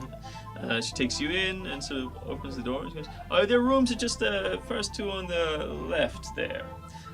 So a perception test for the three of you. Oh, it's not terrible. 18. 15. Perception. Also 18. Okay, well, you all notice oddly that the two doors on the left of the hallway are locked from the outside, and furthermore, you hear the sounds of coughing and Sensing. sickness. So much sickness. So much sickness. There's just like those rooms are radiating sickness. You don't feel radiation from the rooms, but the air leaking out from under the doorway is just feeding sickness into the corridor. And then the two doors on the left are not locked. Right. That's yeah. I just like move on this side of the corridor. This is this place is not healthy. I'll just leave you guys to it. And I've got to get back to preparing some food, but you guys should come back in. We've got some stories. We want to hear your stories. Ivan's very interested, and the young ladies would like to hear what you have to say, and the young gentlemen want to hear the stories at the front. So I'll expect to see you around in the next half hour or so. It'll be lovely. And if you are interested at all, I hear that Ivan might have invited you to come and have a little snifter with him later. You and your commanding officer at the moment. The nice Sarya. Yeah, Sarya, your commanding officer. Sarya. You guys have been invited to join him after dinner for a little, pate. Appetit. Well, I'm sure it would be our pleasure, and that'll be great. We've established that our party is all right, and we will join you. Excellent. I'll let you know straight away. You'll let me know if you need anything as well. And she runs away back out. Goodbye now. Bye. All right, cool. What do you mean that no one's helping you? Sorry, you hear voices in the corridor. Okay. I just get. You all do at this I told point. you that there was rot everywhere. I open. That's no kidding. I open the door and go. You found us! Oh yes, we're here. Come Our in. commanding officer, Come in. finally. Fascinating. You guys, before you launch into your hilarious spiels about her now being your commanding officer, are immediately taken aback by red marks covering the majority of her visible skin. What are you wearing at the moment? Are you back in... I'm back in nightwear if I was able to find it. Okay. So just like a really simple nightgown. Okay, and there's a clean sort of gown. And perception rolls? Perception. Could be worse. 15. No, that was not good. 17. 6. You nothing guys any religions see a distinct circular marking on her chest as she's like holding up, which is like a stark, almost luminescent purple line with a jet black mark underneath it. I very unpolitely stare at her chest. You have become aware of it, and you sort of look down and you're like, oh. It's so fresh you'd forgotten that it's happened. Yeah. Now I notice her movement alerts me. I'm like, oh. I go, You look terrible. I feel amazing. Just hold on, can you just give me 2 minutes to dress and then we'll all come in and we'll all talk. Do you want to wake the others up? Do you want to wake them up? How long have you guys been asleep for? We'll talk soon. Not Are in all the corridor. three of you in the same room? It's you and Aaron in one room and you two in the other room, yes? So she opens the door and you go into her room and you see it's a very tidy room. It's small, simple, but there's a bedroll on the ground, but the sheets are clean, the beds are woolen wadded beds, the pillows are fluffed and goose down, and there's a nice smell in the room. It just seems really, really pleasant in here. And she does, apart from the hideous scarification on her body, which does not seem like it's going away in a hurry, she does seem like she's full of energy.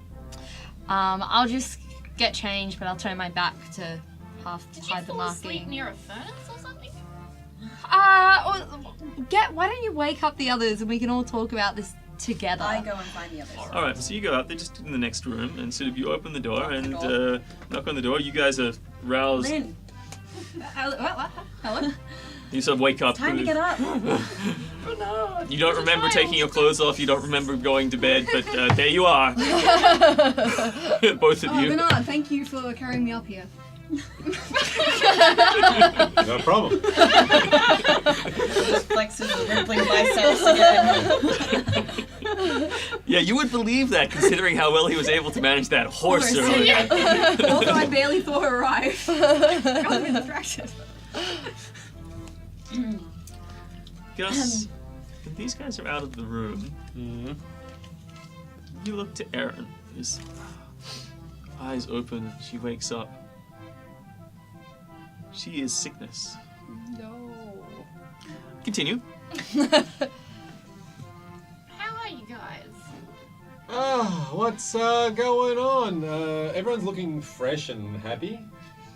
We've had a good night's sleep. But Gus is not looking fresh and happy. There's something happening here. Yes, Oh. I'm not definitely. Oh, as soon as you say that, I look and I go all serious and I go, What happened to Saya? shit's fucked.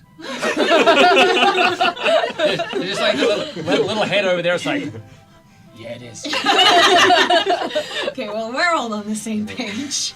I've actually What given. happened? What happened to Saya? I mean, Saya. she looks so different. Oh, that's an interesting story. That would probably be account of the The giant hellhound. fire wolf Yeah. thing that What? blew flames on it, and I thought killed her, but she's walking around now, better than ever, huh? Oh. Sorry, what? Oh, okay, let me explain. Sorry, there's probably some bits on it. As I was walking, Wait. Is Gus with us? You guys all come into. Are we This, all in you the guys same all room? come into. I'm sitting on the end of Gus my bed. and I think we're Berlin's there room. at the moment, because I'm asking them about Saya without Saya. Yeah.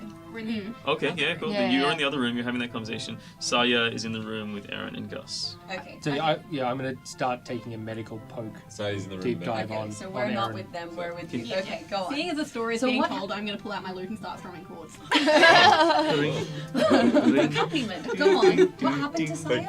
Take her up to sea, and I can really work with this. I'm worried. I've had some visions. We were Perhaps- walking to the house when we were distracted by some squeals of pain from a horse in the stables.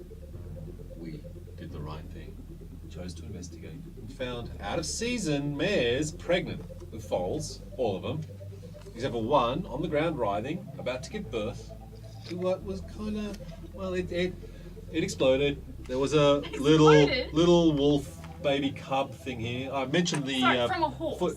That's right. There was some footprints and bloody footprints. It looks like I Do you think basically. maybe they had some kind of delirious dream. No. possible. You want to listen to this? There's a giant wolf, much like we saw outside. Some kind of bloody footprint wolf thing. That's right, the footprints. But of the anyway, boy. it's got a thing for horses. It's got them pregnant. The baby demon got- wolf. The wolf. Yes, that's right. Keep up with the story. We're well past that now. The wolf horse baby exploded and rapidly grew and attacked us and killed Saria and Somebody may have drugged it. this is happening. I'll have this conversation with people that take it You can seriously. make there was insight a rolls if wolfhound you that want. came out of a Horse that that exploded. you had some kind of conflict with, and Saya died. Yes, that's right. And then moving on, Saria came back different. The horse She does exploded. seem remarkably The barn energetic. didn't burn. There's other pregnant horses. There's something really bad going on.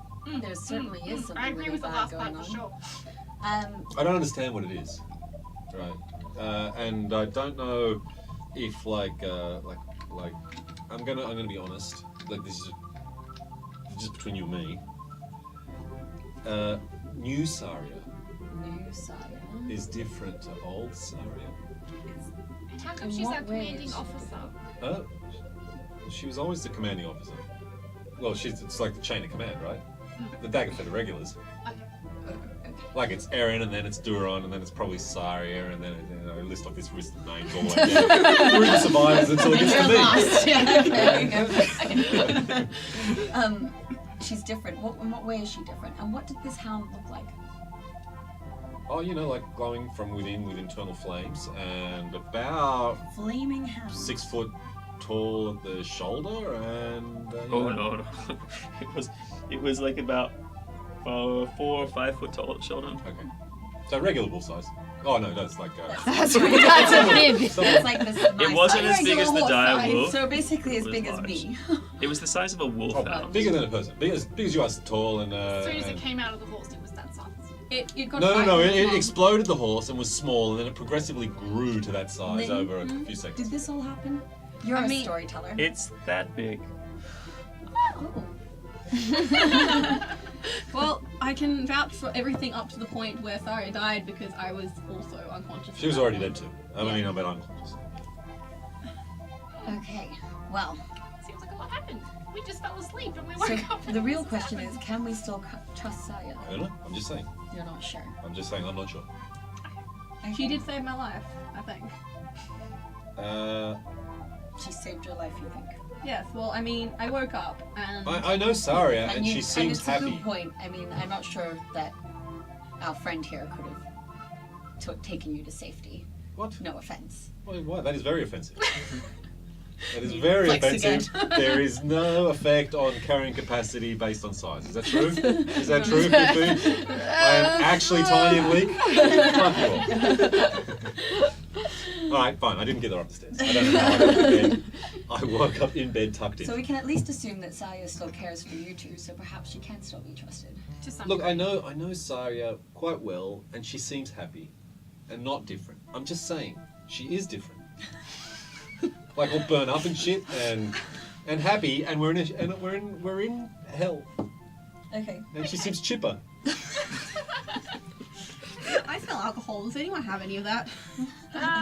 Well, Well, our Gus friend did. had I some, think we yeah. should perhaps rejoin Gus? the others and find. And I'm in a different room. I think we should perhaps join Saya and Gus, because there's more going on here than just whatever's happened with Saya. Where is Saria and Gus? Just in the other next room. room. Oh, alright, let's go and join them. Yeah. And hop out of bed. Alright. Come on. So you're Let's go. go. you guys are in the room with Erin, and you're sort of like doing a deeper kind of I'm For- guessing not sick. completely not sick. In Avoid fact, you're like sickness. sick. You're like It's on me. I'm slightly sick. These guys are slightly sick. Not even remotely sick. Like a radiant beacon of health. Do paladins this- get immune to disease straight up, or do they have No, to get they that at have third to. level? No, I don't have that. As this disease is going around. Is it fungal based? Spore based? How would you tell? Detect poison disease. Revenue. It's meant to tell you what kind of. You disease. identify the kind of poison, poisonous creature, or disease in each case. Okay. You would have to do some more thorough investigation because what you're doing is like magical. It's not like identifying things on a molecular level. It's just this person is poisoned. It's an unknown poison. You've not encountered it before. Yeah.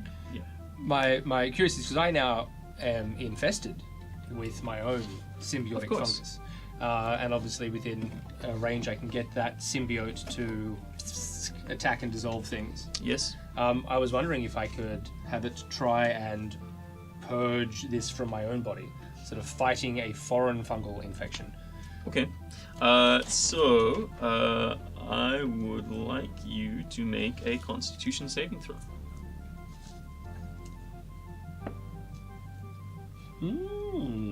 That would be a 5. It doesn't appear to be working at the moment. Okay. So you're uncertain as to whether or not it is a fungal entity. Okay. Make a perception though, wisdom perception.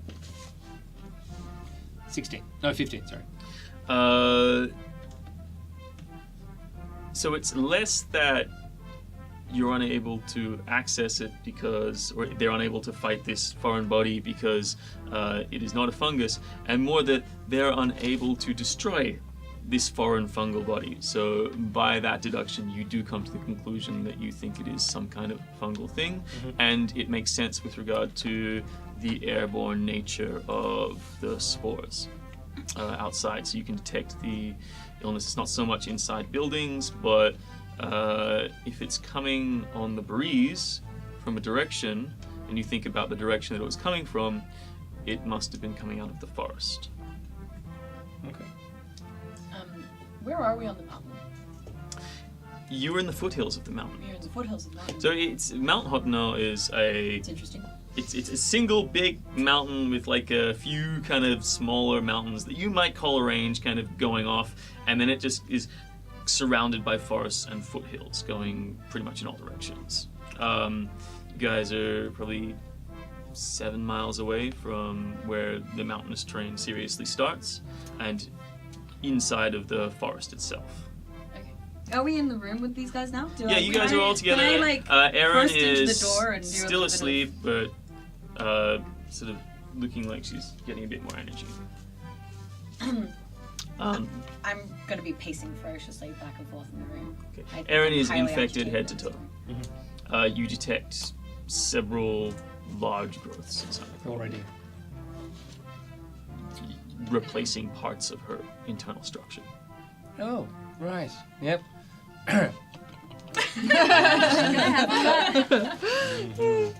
Anyway, continue. So you're looking fresh-faced.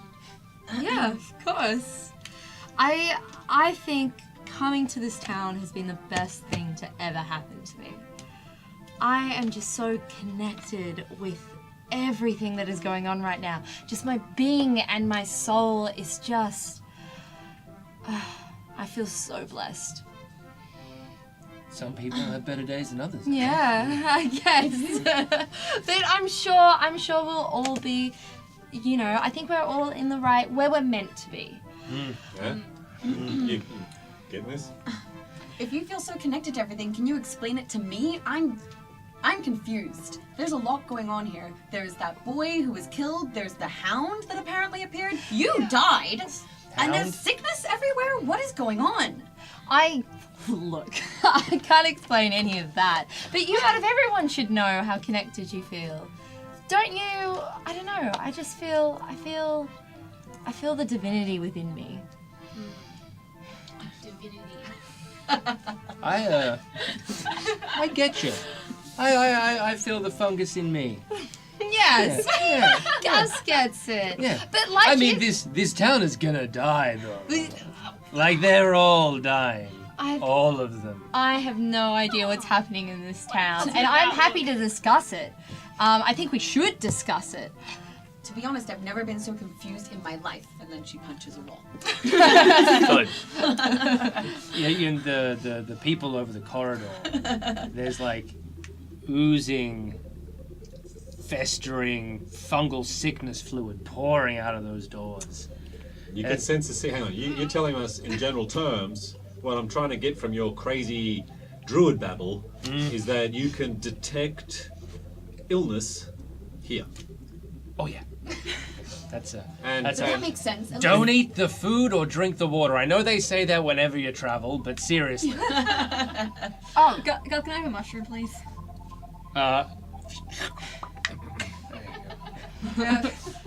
No, really though, you should probably have these. Don't this wine's good though. Did you just pluck this out of your hair? Yeah, basically just like shh. No, I'll eat a mushroom off a staff, but I'm not eating one off your bone off your body. I'm just gonna like pick the piece of hair off, just throw it away, then eat the mushroom. I'm gonna store my mushroom for later. Yeah, we've Look already at eaten, the so- mushroom and you're like, ugh. You've been like living on these for like weeks now. The last thing you want to eat is another fucking mushroom. All of you being you're a told by this druid, he's like hooking you into his mushroom scheme. It's only $9.95 a month. I'm never gonna not be able to not eat So mushrooms sorry, after this. everyone's sick. Yeah, there's like Am I sick? degrees of a little bit. Yeah, look, I think we're all Concerning? getting a little bit sick. And where's the sick coming from? It's it's on the breeze. It's like this fungus drifting down from the mountains. Erin, I mean, she's like What do you mean from the So there mountains? was a dragon she's like in the mountains. 25% fungus now. Yeah. She's got these massive. Is she okay? No, she's gonna die. It's like the wolves, right? That we Yeah, the she's wolves. basically she's Erin- turning into one of those wolves. Erin pulls her blankets off and.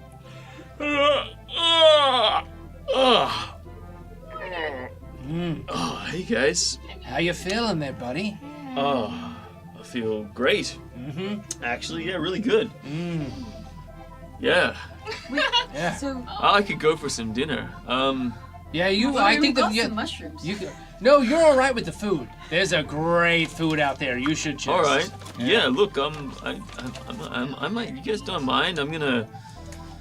Man, we lucked out hitting this town. I tell Yeah. you what, this is I think you doctors and Hospitality. Doctors, This that's bed. right. Oh my god, these sheets are clean. I haven't had clean sheets in a year, at least. Oh, maybe they got a bath around here somewhere. Aaron, I think you should spend a lot Crack, of your crack, time, crack. a lot of your time enjoying yourself. Yeah, you've Really? you've earned a break. Really pack in that enjoyment right That's a now. quick question. Who would be the next in charge? Let's say if you got sick or, things like Durin, obviously. Yeah, no, I think that Doran and Bernard and Lynn, Doran and Bernard and Saya, they could probably fight to the death for it. Oh, okay. Deadpan expression. And then a wry smile crosses her face and says, "But seriously, eggs. I smell eggs." Yeah, there's a And she gets feasting up. hall downstairs. All right, well, I'll see you guys there. She gets up and We've walks out. already eaten it. Treat every day like it's your last. If she's So wait, you took her to the doctor, right? yeah. Yeah, she seemed fine. He gave her a potion. He gave her a potion. What What kind kind of of potion? potion? It looked sort of like Oh wait, healing I have potion, but a dark brown. second one. dark. You have another No, one? you gave it to her. I did give it to her. I don't have a second one. Do you have the bottle it was in? Yes. I will May- put may- the bottle. May I? I think that Gus needs to check out this bottle. Okay, you're gonna have to cast the spell again at this point. I'll take 10 minutes. You guys talk a bunch of cells. All right, cool.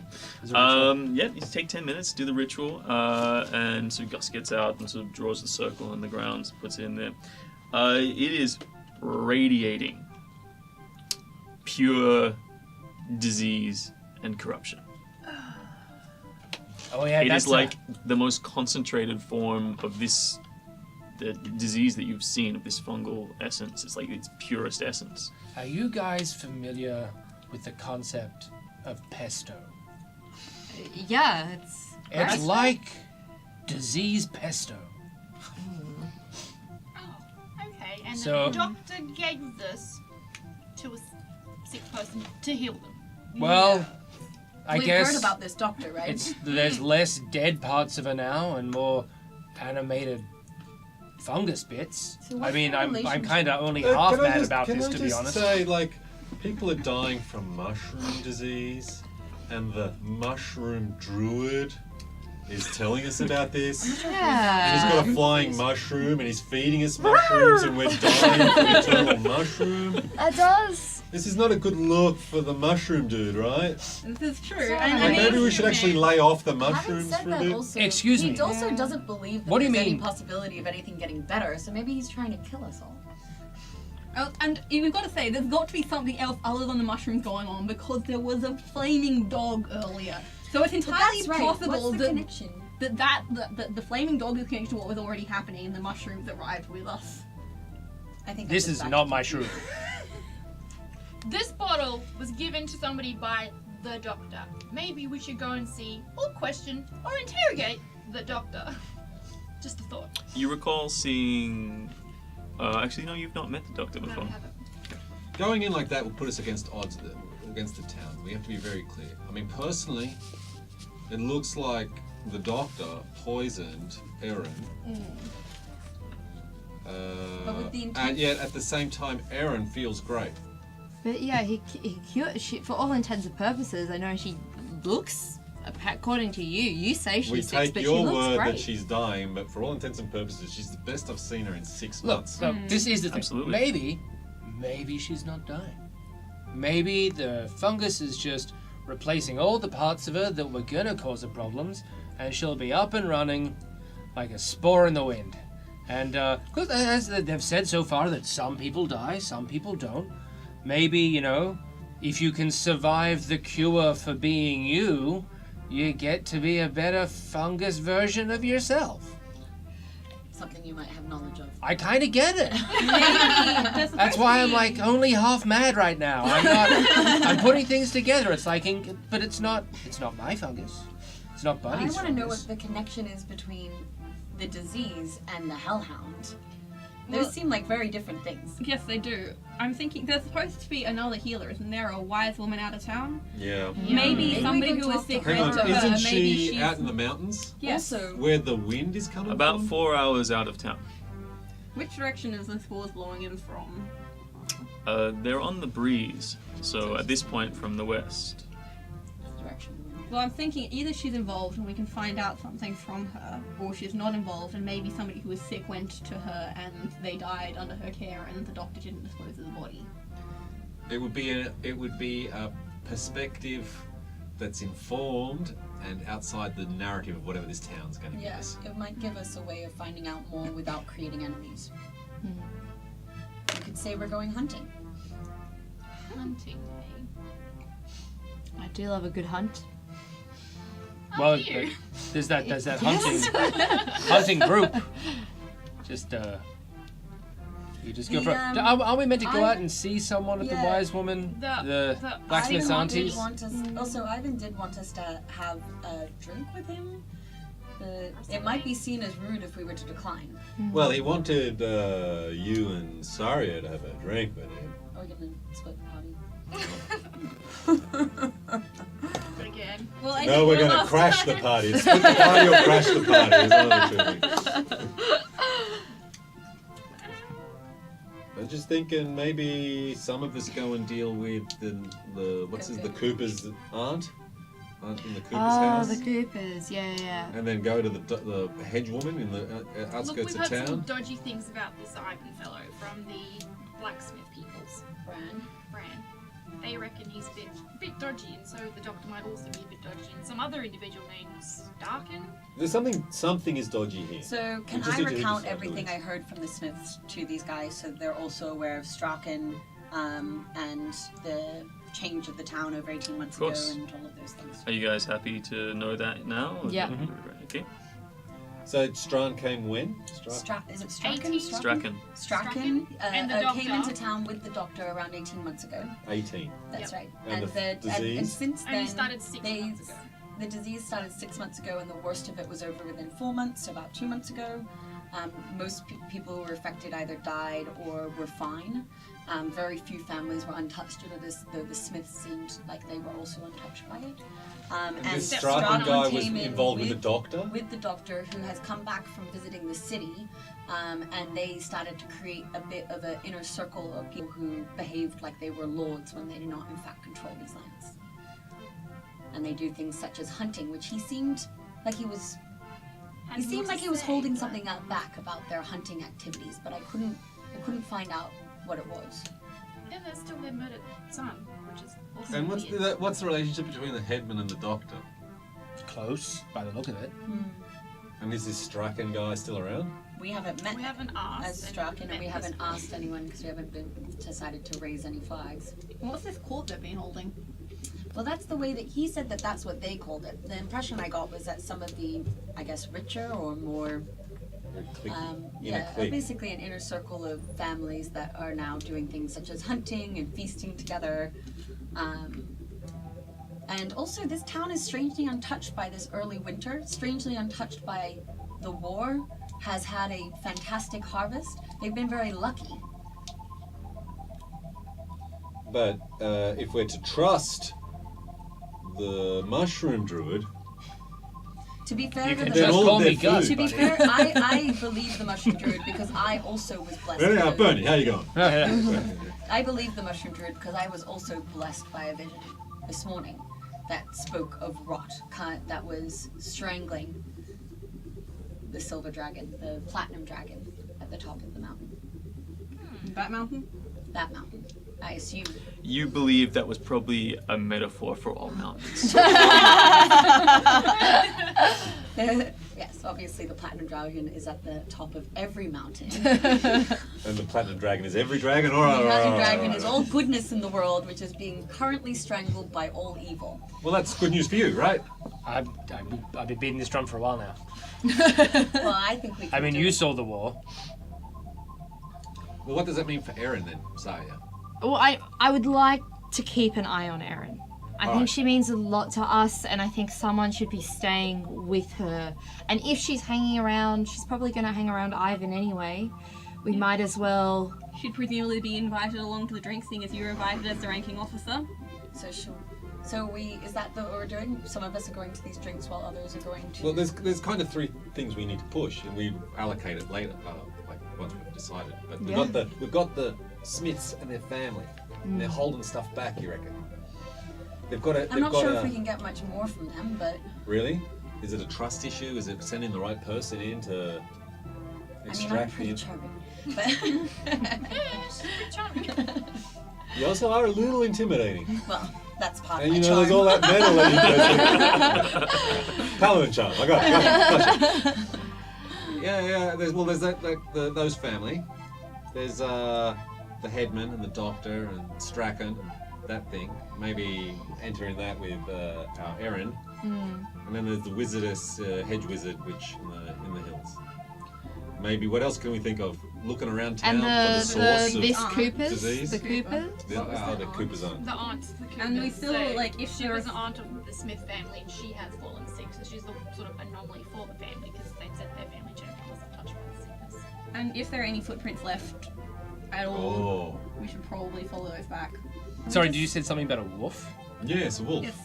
Okay, we should probably all tell Gus the story of the wolf. I'm gonna get the loot out. And then we do performative dance. And we tell you the story. I want a performance roll. Yes! I'm gonna Everyone use my involved. minor illusion to like help Okay, with the visuals. So, well, who's helping who? Because Can I you. help? I can actually play the Leah. I actually have proficiency in performance. Okay, great. So, would you like to make the roll on these to help? I'm gonna play the wolf role in this. I will help. I'm gonna be the starting wolf. Because I can play. I'm proficient in a musical Oh, instrument. my. Wait, does that mean you get advantage if you're being helped? Yes? Yes. Good, because that was a 2. So we all get advantage? Is that what's No, just No, one no. person rolls And instead. that goes from a 2 to a 5, which is up to 10 with Okay, advantage. it's a hilarious pantomime executed poorly by these two non-performers, but in light of the moral support of the bard, they feel enthused by it, and the bard is awkwardly just grinning I'm trying as they not try to and get laugh. across the concept of the wolf, which is Fire wolf. oh yeah, that story. Birthed by a horse that exploded, and, And then it attacked them. and it killed Saya, who Killed somehow someone. came back to life. Almost killed another person, and then Eventually erupted into smoke, but there was no fire and nothing was harmed except for 2 horses. And apparently there was footprints involved. In As that far as we story. can tell, a wolf that was about 4 to 5 feet tall erupted from a horse, and it was a flaming wolf that eventually, when it was killed, then disintegrated into charcoal. Glug, glug, glug, glug, glug. Those are the broad strokes, yes. I was there, can confirm. This water's not as good as the wine. It's actually vodka. Oh, those are the horses. Yeah. Are they still alive? 2, possibly 3. 3 horses were still alive, one of which was pregnant. Maybe I should go have a chat That sounds like a good idea. with the horses. You go out and turn left, and you see there's a door to the stables. It's open, and you hear sounds of maybe 1 or 2 horses still in there. As you approach, you open the door, and you see there's a young stable hand in there. He's brushing down one of the stallions. So, shh, shh, oh, hello. Oh, look at all of you guys. You're the new people. Can I help you? Just, want to speak to the horses. Done a fine job of cleaning up the stable, lad. Oh, dang. Hardly any gore on the floor at all. Gore? Oh. On the floor? I don't understand. Can I insight that? What? No. To you, the GM, can I roll insight on whether he actually Yes. knows? Yes. Where's my D? Gus's current way of thinking is stallions can't get pregnant. Yeah. That is 16. Yeah, he doesn't know what you're talking about. Don't worry. Our friend Bernie, he has a bit of a warped sense of humor, but it'll be fine. That's alright. I mean, the mayor's gave birth before, so maybe is that what you're talking about? Probably. Okay. Well, Do you need anything? We'll be quite fine, thank you, but You said when the mares gave birth? Yeah. Where's the foal? Oh, it died. Oh, It okay. was stillborn. Mm. It'll be taken out. They how buried long it somewhere. ago was this? No, just a few hours. Earlier this afternoon. Just looking around, we were is in the the morning, though, pregnant mare, the second pregnant mare we saw this morning also gone? Yes. Can I incite the telling about the mare and the foal? Yeah. Oh, yes. That's a 21. He believes it to be true. We just came to see your stables and the fine stallions you have here. It looks like you are doing a good Oh. job of keeping them. Oh, thank you. What's this one here that you're brushing?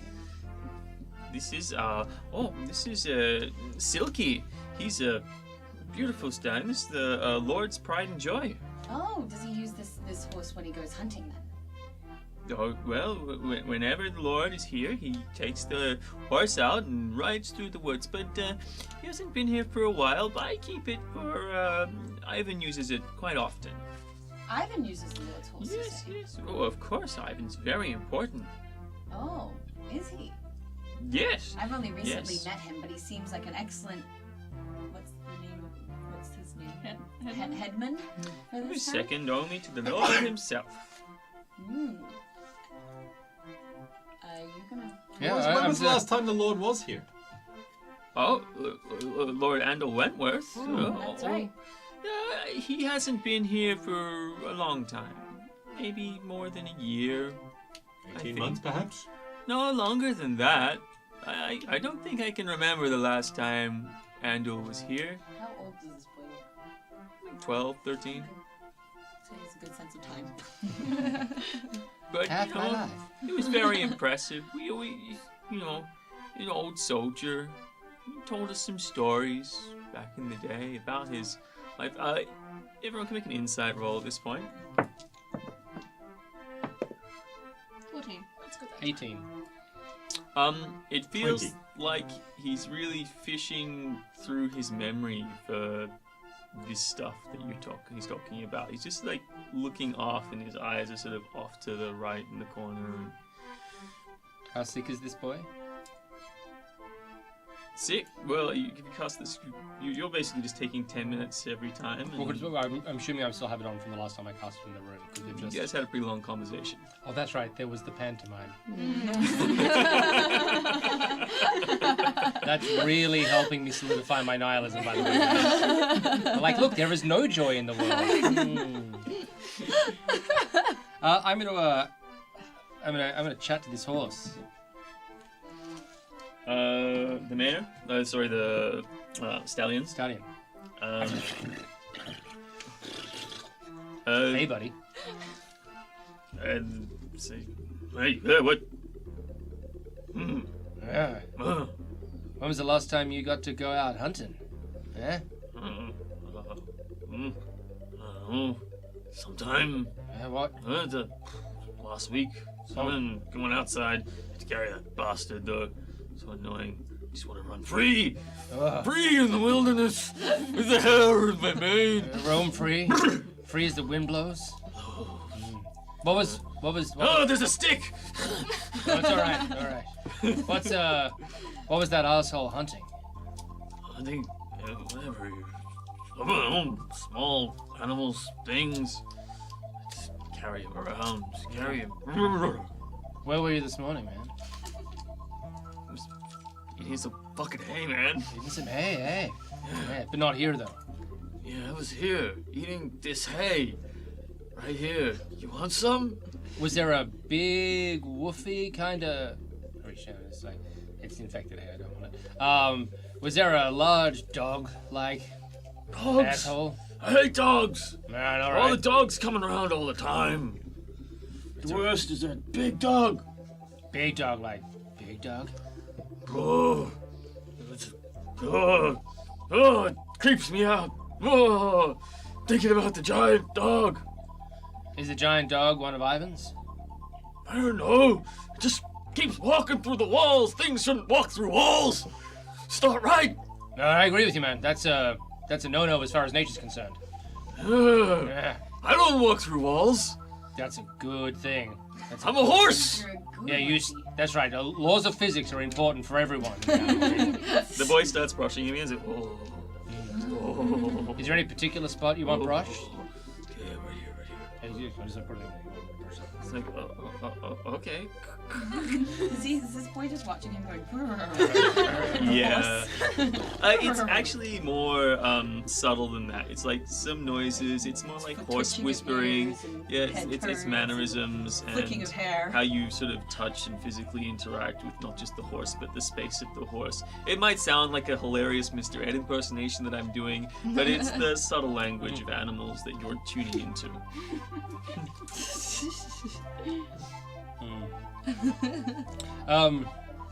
How sick is the horse? Mediocre. So not completely down with the sickness. No, not completely down with sickness. It's somewhat sick though. Is there there's no pregnant mares in here now. It's just No, there was only the one left. okay. It's just 2 stallions. All right. Look, this guy, because it wasn't here when everything went down. It was here when It was. everything went down. Ah, so what happened this morning? Mares gave birth to some dogs. Does that happen often? Oh, it's freaking me out, man. Oh, I get it, man. I give him a It's like, oh, you're salty. You get a little lick. Oh, that's good. Yeah. Oh, wow. You got some more salt? Starts licking up your arm. I guess. Oh, Work that's good. Work your way down there if you really want to. Oh, yeah, he sort of like gets in under the armpit. There's a limit, man. All right. Oh, you know Apples. what? You got any apples? I use I love apples. I use prestidigitation to make my hand taste salty, and then I just hold It's it like, out. oh Yeah, wow, just like that. you're great. Yeah. I love you, man. I've never It's- loved anyone like I love you before, man. This is awesome. It's been a rough winter, and it's only just beginning. So, you get many of those weird ass dogs around? Oh, That's probably a good thing. just a few.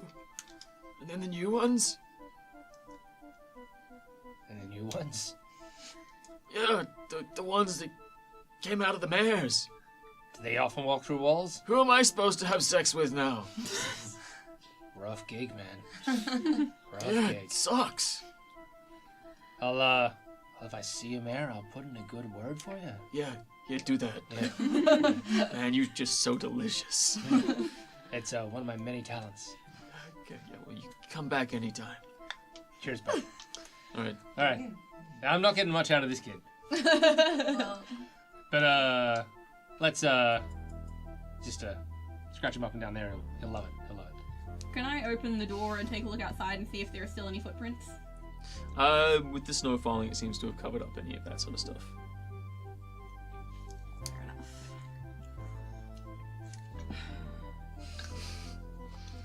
It's not bad. Where to next, guys?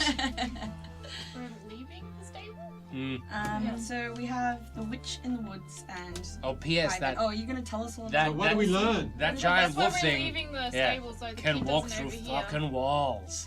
So, I mean, so at there's a least giant wolf that's visiting. by Also, walking through that walls. stallion is very sexually frustrating.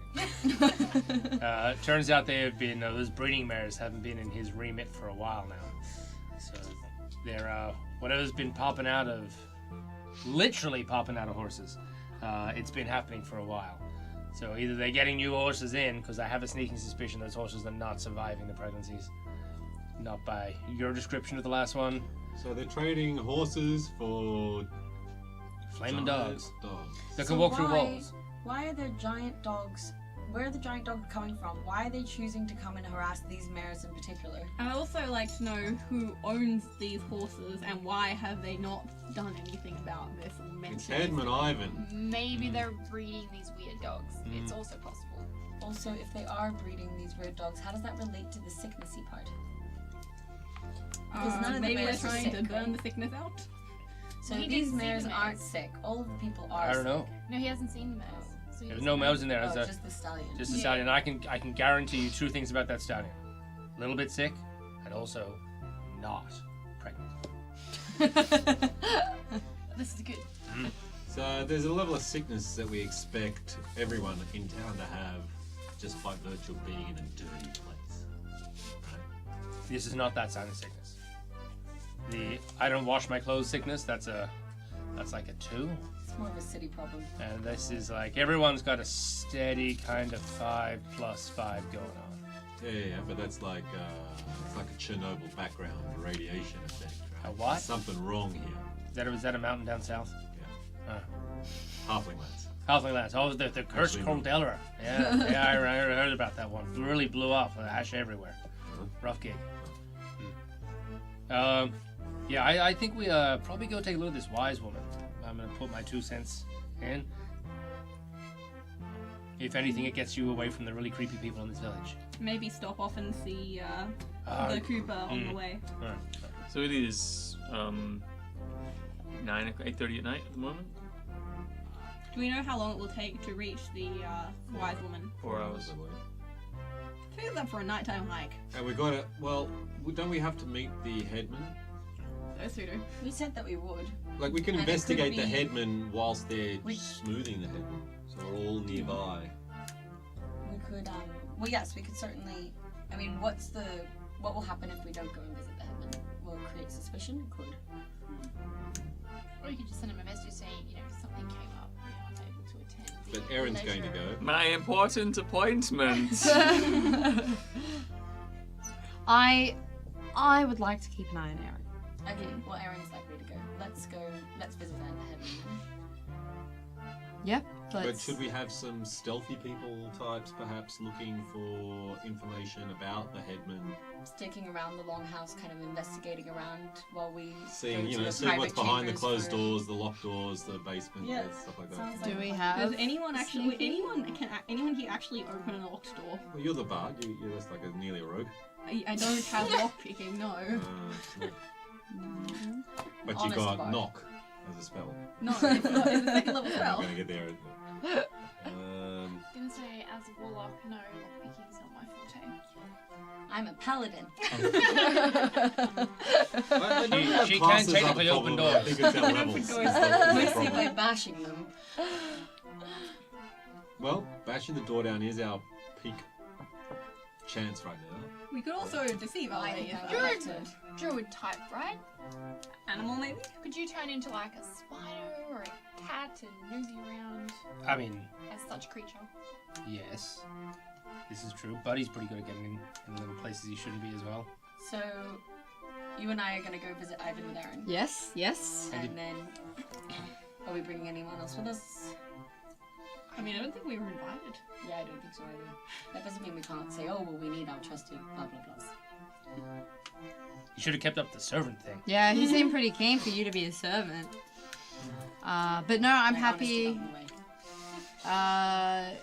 So should we go, and then the rest sneaking around? Is But that the plan? I'm Well, just. we will go. But we'll, I don't know, I guess it depends which, so the Can you like? meetings like in the main hall or Can in you- his private quarters. I think it's his private Yeah. quarters. Aperitifs in his smoking room, something along those lines. But is that attached to the main building? Was this a Yeah. separate estate?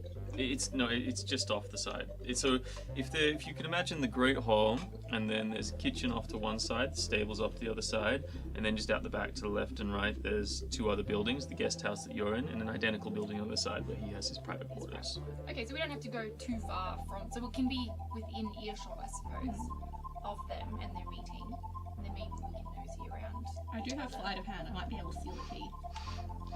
I mean, I can get around. I guess there's a small roach. Yeah. Take a peek at things. Well, I'll sort of stick near you, so if you are in trouble as a bug or careful, but then you still won't go too far. You can transform into.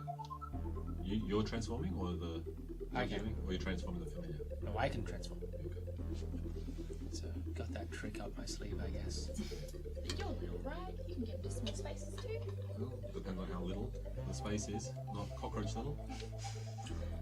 It's just, yeah. Cockroach is a good one. Lizards. Alright, well, Druid. Just can't have a climb speed, can you? Yeah, you can. Just can't have a swim speed or a fly speed. Hey? Can't have a swim speed or a fly speed yet, but you can have a But it climb can speed. have. Is that right? Yeah. That's cool. now we can't. Like, if you want, you guys can take Buddy with you. He'll be alright with it, and it means that I can tap in to you guys as long as I'm Within a certain range. 100 yards. So it means we can communicate to a degree. Cool, thanks. Hi, buddy. What are you doing? You're turning into a bug and crawling around the place. This is a good, Or would you guys like to do something? You're still planning, yes? Yes. This is a good plan, though. So How long does it last? I can do it for up to 2 hours. So are we investigating the headman's hall, or do we know where the headman lives? No, Or we what? just so his private quarters are pretty much In here. opposite the guest, Okay. like this mirror building. He said that was the private quarters, so we'll all go there. But then only these. So we're still going to be in close range. If anything happens, we're not like other side of the town or anything. So we're minimizing splitting the party as much as possible given the circumstances.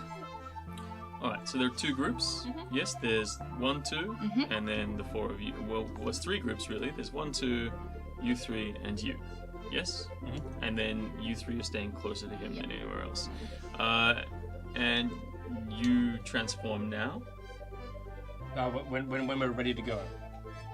Are you ready to go? I'd also like to cast Detect Good Name. Okay.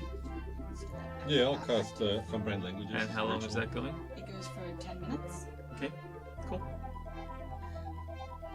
and it allows for the duration. You know if there's an aberration, celestial, elemental, fey, fiend, or undead within 30 feet of you, as well as where the creature is located. Similarly, you know if there's a place or object within 30 feet of you that has been magically consecrated or desecrated. So within a 30 feet radius, I can detect certain kinds of creatures and locations, as well as consecrated or desecrated land. Okay, cool. Zarya and Spear are going to the function. You say 30 feet? 30 feet. It can be blocked by metal, Cover, I like think. That boy Yeah. that boy. in the stable. He's undead. Okay. Okay, good to know. I'm pretty sure that boy's undead. Are we in the stable still? No, we've left this. We're just outside the stable. Yeah, you're just But, outside the stable, but he's still in there I'm brushing the actually horse. Sick. I might quietly let people know that the boy in the stable Good horsey. is undead. Yes. You So mean I like think- Zarya's undead? You mean So- reliving, right? No, so I think I'm Spear not undead. has very recently prayed to her god and been blessed with the ability to see these things. No, you're not undead. But that boy is. Great. Good So that explains his mixed sense of time. Someone You know in what? this town is I raising the dead. bet Aaron's undead too. Oh, Let's go find out. Let's get some movement You going. guys go into the hall? someone is raising the dead. Okay. Can I just, before we do, can I just suggest a change to our plan? Because we're going to split the party. And I don't know why. The 3 of us and the 2 of you, we can all just go, have us bounced back. Yeah, well, that's what we're Tag doing. along. That's- I think that's we're what all we're going doing. to the private quarters. We're going to be admitted into the private quarters. The rest of you are going to stay within a close range and do some investigative work. Regardless, you were all expected in the hall. Yes. Yes. So we're moving towards the hall where I have a feeling I am about to see a lot of horror. Right. So you step into the hall, and it's full of undead. There's like about 30 infected undead in the room. Can I whisper? I'm just gonna whisper at you, like, how many? All of them. Everyone. So, Everyone. I want to be able to In tell this you guys hall things, right but now? we're standing in front Yeah. of a group of undead right now. Hi, And they're like, oh, hey, oh, welcome. We've got look who it took, stories. but Ivan comes up. What took you so long? We're looking forward to Is he undead hearing. too? Yes. Is Erin in this room? Yeah, and Aaron's in this room. She's also undead, Is is the she? doctor in Yes, this she's room? also undead, and the doctor's in this room. And he's undead. And he's also undead, I yes. assumed he was the necromancer, damn it. Maybe the Can't be a wise will be necromancer the and necromancer. undead. Kobe, my kind, spore druids, we make fungal zombies. Yeah, it's true. Is this they're not to this quality? Am I looking to like a really fine kind of fungal druid zombie-esque business going on here, or? Something like that. Mm. Quite possibly. I mean, you suppose. Alright. But somehow they maintained all the personality traits. But 'cause not- Aaron was quite wry. Are they asshole undead, or like are they evil? I don't know. Stop talking. Everyone's like, oh, what? Undead? What are you talking about? No, fun dead. Make a deception roll. That is a deception of 20. I like you guys already. All right, come on over here. I've got your seats at the table waiting. Awesome. Great, thank you. And you said you'd already eaten a while ago, but look, please, help yourself. This food is great. I insist you try the wine. And I get a headache when I drink alcohol. Sorry. I have an idea here. What is it? It was. Fix this from before. so he brings you guys over. Sit down. He's like, yes, come. And the guests of honor. He sort of gestures to you two. Come, hang out. As you guys are walking through, you see like Erin in the background. She's just talking to some other people in the village, having a laugh, having a drink, eating a big hank of meat. This table. How long is this table? It's two long tables down the central hall, and then there's one sort of table at the head of the hall where him and his family are sitting. Where we're about to sit, would it fit in a 10-foot sphere? Not entirely. The food we are about to receive, would it fit in a 10-foot sphere? Yes, if you strategically sit. I strategically, like everyone goes to sit down, like get out of my way. I was like, I kind of like just look like I'm taking the sweet spot, you know, where you sit at like, no one wants to be at a long table, the guy at the end, because you only get to talk to two people and they could be crap. But if you sit in the middle, you get that sweet. I dump myself in there, and then I purify food and drink. Yeah. Vroom. Yeah, you do it. You can now no longer detect disease or sickness in that area. I don't like. Nobody knows you've done it though. What's the verbal semantic? It is verbal and semantic. I'm like, I bless this meal in the name of the fun guy. Of course. I telepathically, what are you doing? Like, what are you eating? It's good eating now. Yeah, and you all I'll sort of. follow the druid's Yeah, lead, I follow guess. the I'm like, druid's sure, and just near where you are sitting. Trembling But, hand reaches for the You guys have drumstick. spent enough time together traveling, and you've been through enough to shit together that you understand there's a certain unspoken language, and at this point he's conveying that this is good. And you guys let loose this dearth of not being able to consume that you've been holding back for a long time. The food is amazing. Some good stuff. You're right. If someone brings in like a pot of like wine from outside the thing, I'm like, no, we're good with these vintages. These ones are fine. Awesome. Look, they're very. Evan's like, oh, it's really great. So tell us what happened. Who was how did you end up here? What happened to the army? It was destroyed by the orcs. Tell me more. Sort of. Oh, they got fucked. I'm the only person who wasn't there. All right. You've heard our stories, though. Isn't it Okay, your job to embellish? I'm going to retell and embellish all of these stories. It was a fine day when the big battle began. The hopes were high, and everyone believed that they would come out victorious. They set out down the battlefield with valor in their hearts and hope in their minds. Of course, it was all for naught as the deceptive and treacherous orcs had hidden in the river and came over the hills and surrounded them from all sides. Oh, wow. It was a terrible, terrible day. Blood ran down across the grass and stained the river pink. Our fine friends were fortunate enough to be able to help one another to safety. They came fleeing, not to save their own lives, but to save those who they traveled past, so they could pass on word of what had happened. Does it make a performance roll? You have advantage for the excellent show of things. Yeah, thank you. That's an 18.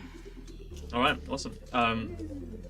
It's a very somber story, but it ends on a high note, and all the people, the whole hall, quieted to hear what you had to say, and everyone's like, "Oh, there's lots of talking and murmurs after people turn back their meals." He's like, "Oh, it's a horrible thing to hear, you know. I guess a lot of trade to the north would be disrupted." But I'm sure they're probably in need of supplies. It's interesting. We're finally at a position. We've had some merchants come into town recently, and he gestures to two people who he refers to as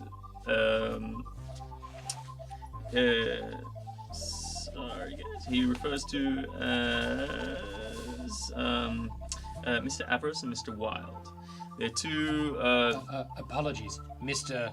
Avarice, you say? Yes. Oh, right. And Mr. Wild. Mr. Wild. Yes, there's two well-dressed merchants just at the table who you hadn't really noticed because you were distracted by the food and the whole undead everywhere thing. And they're well-dressed, well-presented, and they look like different. One seems like he's from the Far East. The other one seems like he's probably belongs in the heart of one of the most scandalous cities on the Sword Coast. But they sort of nod in your general direction. Yes, they've come here and looking at opening up some options to export some of our excellent produce north. But this is something I'd like to talk to you two about later. Perhaps with your connections, you might be able to aid us with our with our plan for expansion. I'm sure we can have an excellent discussion about it. And we're very lucky here. But, and things go on. He introduces you to the rest of his family. You meet the Numers, who are the family of tailors. They say they also came down 18 months ago from Maribar, along with the doctor. The doctor is there as well. And another family called the Stahl family.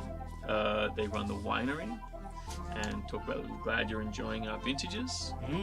So, and they're all undead, right? all of them. That's very kind of you all to offer relief, I assume, to the war effort. Is that what you're talking about? Well, absolutely, yes. We'd be willing to look at sharing what we have. We were very lucky. Again, we'll let you in on it a little bit later, but a lot has come up here. It does seem that this town has been remarkably lucky in the face of war. It does not appear that many of those here have had to suffer.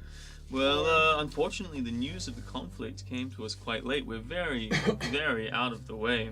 And similarly, despite this early onset of winter, you seem to have quite a feast, which we very much appreciate. The food Very, here is very remarkable. lucky to have such a bountiful harvest this year. Both the fruits of the forest and the fruits of the field have allowed us to prosper. You must be very blessed.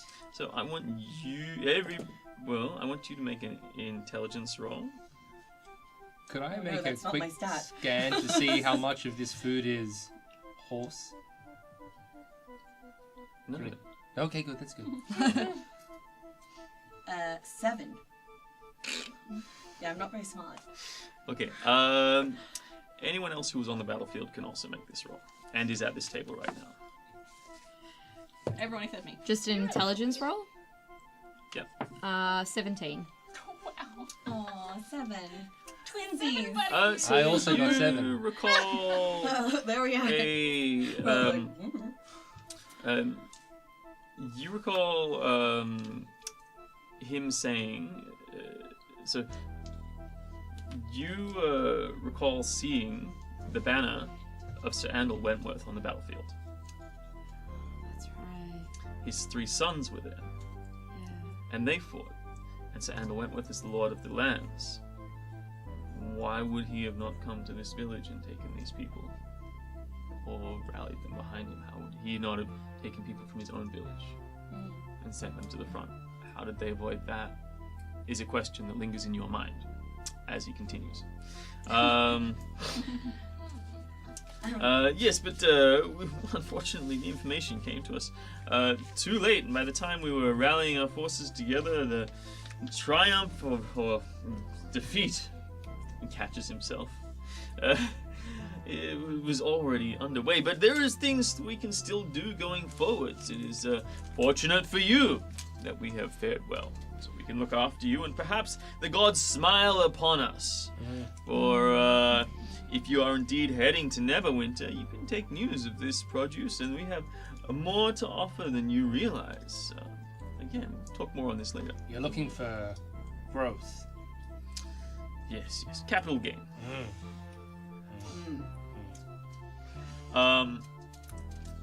He's like, so the night continues on. He keeps talking to you about stuff. Are there any things that you would like to, any people that you would like to speak to in this environment?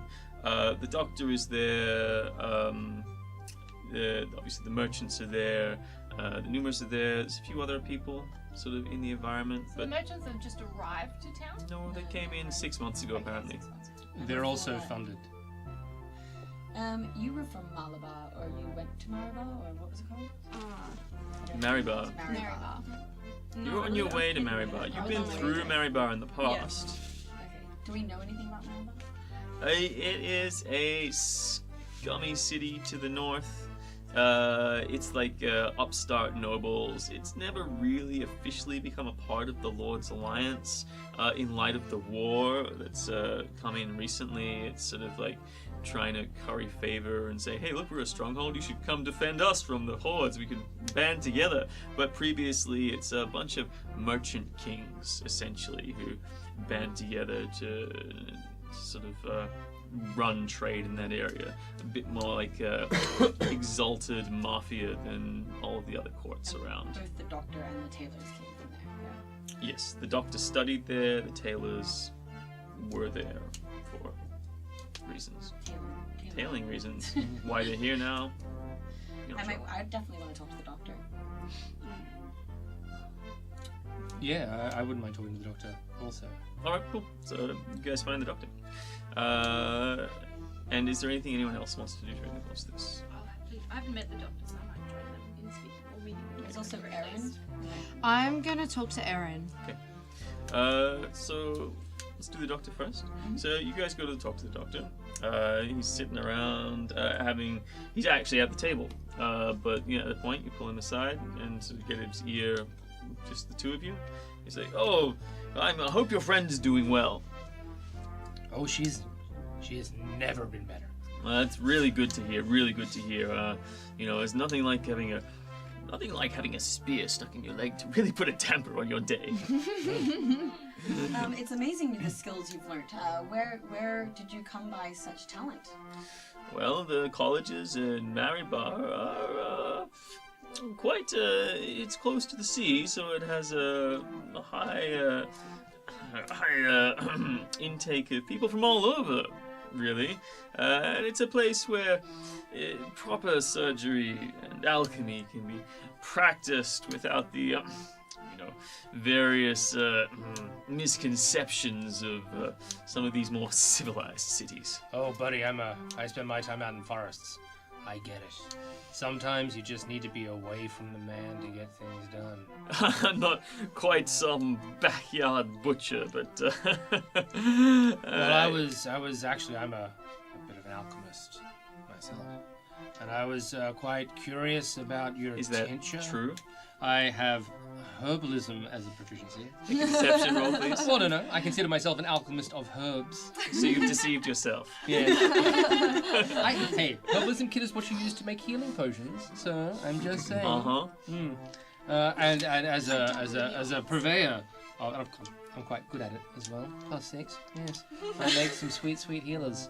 I noticed your your salve, your potion did quite well for Aaron. Yes, a stamina potion. It certainly does the job and helps out with all the procedures that we do around here. I was curious. What's if you don't mind, from one professional to another, just is there any local ingredients that go in that may travel? If I told you my secrets, I would be out of business very quickly. It took us a long time to get that concoction together. Were you not dedicated to helping the war effort? We didn't hear about the war effort for quite some time. Now, in terms of offering aid to the continued Oh, absolutely. effort. Yes. And I feel your stamina potion might go a long way to assisting us in the field. You see, Gus here is a medic, an army medic. A conception rolls, please.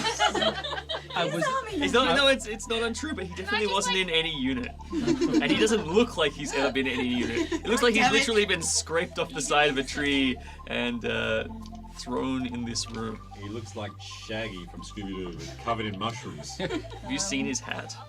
13. Okay, cool. He's like, oh, well, very well. Look, well, I definitely would be interested in helping out with the supply of these potions for the front line. I mean, they're probably a little cheaper to produce than your average health potion.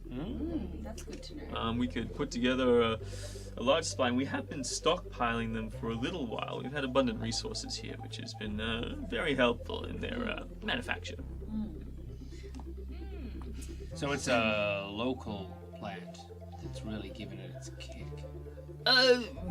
It definitely grows here, but I've had to take cultures from elsewhere to cultivate that.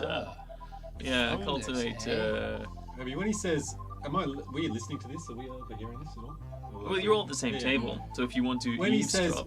Yes, I'm definitely eavesdropping. When he says stockpiling, I find the need to excuse myself for the bathroom facilities. Because I'm going to do a little halfling sneak around the basement level. Halflings are very useful. All right. Well, where are you going to look for these?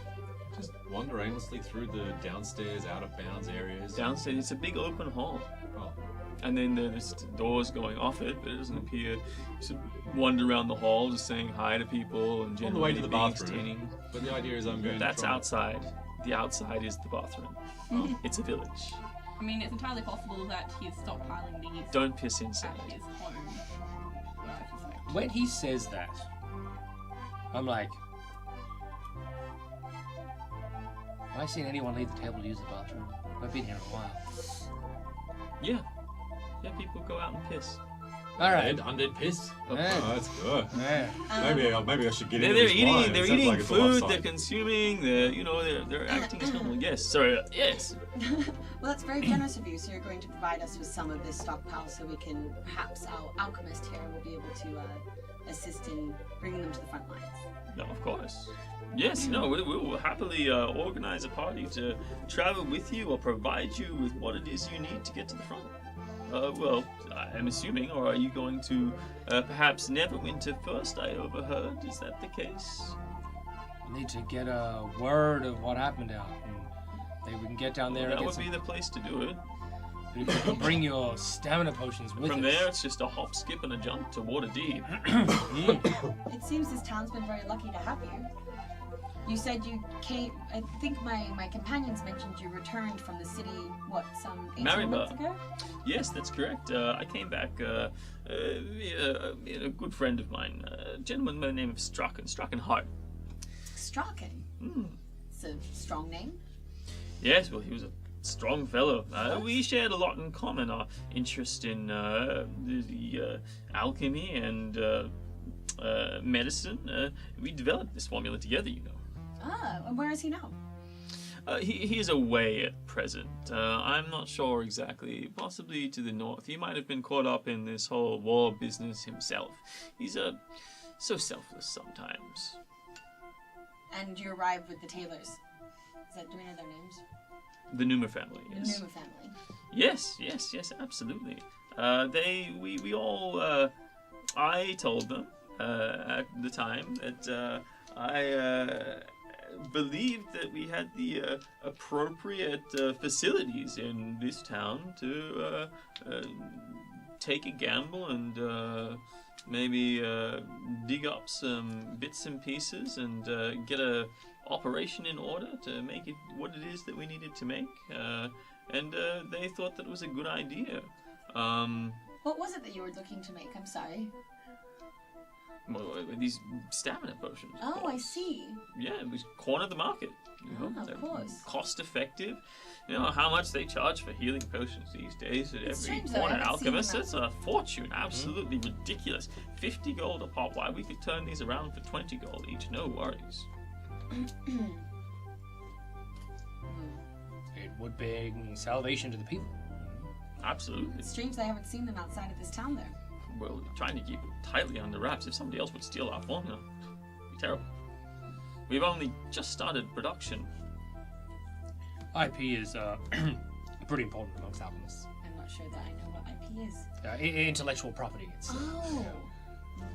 It's definitely more of a professional term. I'm sorry to bring it up in the conversation. Alright, so you're scooching around the place. Trying to. You haven't found any trapdoors or basement levels in this particular building.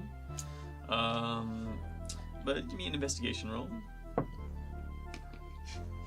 Could you steal? 2 for 6. No. 6. Just not in this building. But there are outlying buildings. That's cool. I will actually take that slash. I didn't need Yeah, one. jump outside. You're going in the direction. So there's 2 rear doors and then the main front door. There's one in the direction of the kitchens and one in the direction of the barn and the quarters that you've been staying in, which is where you were before, where the locked doors were. And then there's the other side, which is obviously the private quarters of even. Yeah, this is the doctor that was stockpiling the stamina potion. Yeah. Yeah, it's not necessarily going to be here. I will meander through the kitchen. All right, cool. You find yourself in the kitchen, and you see, you're immediately brought up by the Trot family. Jermaine is like, "Oh, aren't you just adorable? I've got a small beer for you. Come on, come on." And she's like leads you over to a small keg. She's leading you over. You look over at the various things in the kitchen, and you see a large pile of tubers. Just on the far bench, it seemed to be being chopped up and turned into a stew. She like pours out from a cake. "Here you go, young man." Thank you. Oh, and I take the glass and I'm like, oh, and then I mage hand something to fall. Give me a sleight of hand or deception, whatever you like. No, I don't roll this. 16. It's like, "Whoa, what's that?" And as she, and then, "Oh, aren't you a thirsty one? Time for seconds." No, my poor little halfling bladder. I'm gonna bust. Actually, I need to pee now. And then I put the glass down. All right. Well, you come back anytime. I've got the snacks for you. Hey, how about a little sausage for later? And she slips a... Oh, and I stick it in my top breast pocket. Yeah. And give her a, yoink out.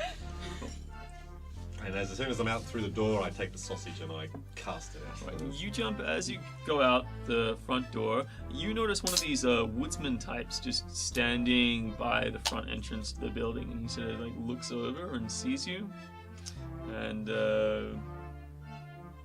he's still looking at you. What do you do? He looks like a pretty rough and tumble kind of guy, and he's got a pretty hard look to his face. Evening, sir. You're looking hungry? I handed the sausage. That I was about to cast aside until I saw him and I'm fine, thanks. You have it. okay. Yeah, I'll see you on. Yum, yum. Cool. Where do you go? Nothing. I'm just standing in front of him pretending to eat a sausage. Do you even want to make a deception roll? He just looks at you. His eyes are just fixed on you. After about 10 seconds, I like nod, like, yep, so that's how it is. Toss the sausage over my shoulder and walk back inside. As you're turning to walk back inside, you sort of catch some movement on the outskirts of the village. Oh. It's like some kind of large shadows. Uh-oh. It's nighttime now, right? It's nighttime. I remember that shadow. Yeah. It might be time to sneak to the stable. Or Yep. Is there anything else Get you the guys others. wanted to ask the doctor? We should probably see if there's anything else we missed. Oh, I'm pretty convinced internally that this guy is just building up some sweet undead fungus juice, and then he's just gonna pump it out to the rest of the land. So I'm good. I can just finish off this little shank here and probably move on. Cool. So you're officially qualified as a doctor, would you say? Yes, I trained in the Maribar School of Medicine. They have school of medicine there. Yeah. Interesting. Absolutely. They must be very fortunate to have you here. I heard that prior to that they only had some amateur living out of town. Yes. I swear that witch is up to no good, always causing trouble and getting in. Someone should take care of her, I swear. Yes, Why is you she got to that watch old? out. There's a nefarious group of malcontents in this town, and I hear tell they worship a dark god. How terrible. Thank you for the warning. It hasn't come up yet, but yes, if you find them, and Be sure to proof, let the proper authorities know. well, there's a substantial reward. You can root out this cult. Then the village headman Ivan will offer great rewards, somewhere in the tune of 1,000 gold, for anything leading to the breaking of this vicious ring. Horrible cultists. Yes. Do you know what the name of the god that this? Now that there's whispered in the night, Meleki. Meleki. Meleki. Anyone can make a religion roll. Oh damn it! I'll give it a go. Anyone at the table in this conversation? Oh, actually, 13. Also no. 11. Also 11. Stop Six. stalking my dice rolls, Ash. Lynn, you've never heard that name? You've heard of a goddess called Meleki? A Maliki? Goddess of nature? But, that's the closest that you can think of? What's No. this? Meleki? What's this god symbol look like? Oh, it's 3 crossed things, I think. I don't know much about these things. Oh no. They're causing you umbrage. Yes, they're messing with the town. Vile and corrupt. Some people, we have some suspicions of who might be involved. We think that perhaps the Coopers might know something about it. Well, I tell you what, buddy. Just for you, for helping out Aaron over there, I'll personally visit the Coopers myself. Yes. Well, we would appreciate you looking into it. I mean, a valiant band of soldiers like yourself, fresh from the war, you might be able to do things that the rest of us wouldn't be able to. Well, of course, our job is to protect. Good. With that, you guys leave the doctor, and are you going to turn into a insect? And take a look around. Yeah. Hey, excuse me, I need to go use the little plants room. I am going to say that you are wandering off, having a look around the place. Actually, when I saw that the shadow was on the outside, I was probably going to try and get the attention of the people inside, mention the shadow, and say that I'm going to skulk around the barn. Everybody or these guys?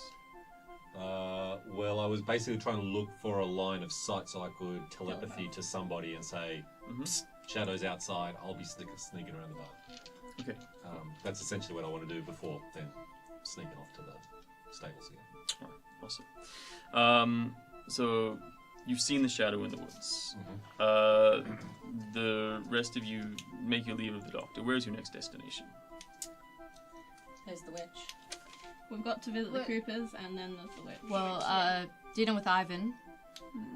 Yep, so the two of you are doing dinner with Ivan and the rest of you are going to the witch? So no, to see the Coopers, or...? Yeah, probably see the We were Coopers, and gonna then we'll try stick and nearby join Ivan's with these private guys. quarters. Well, he snooped around as a small creature. If they were going to be inside the private quarters, you didn't want to leave them. Yeah. Okay, cool.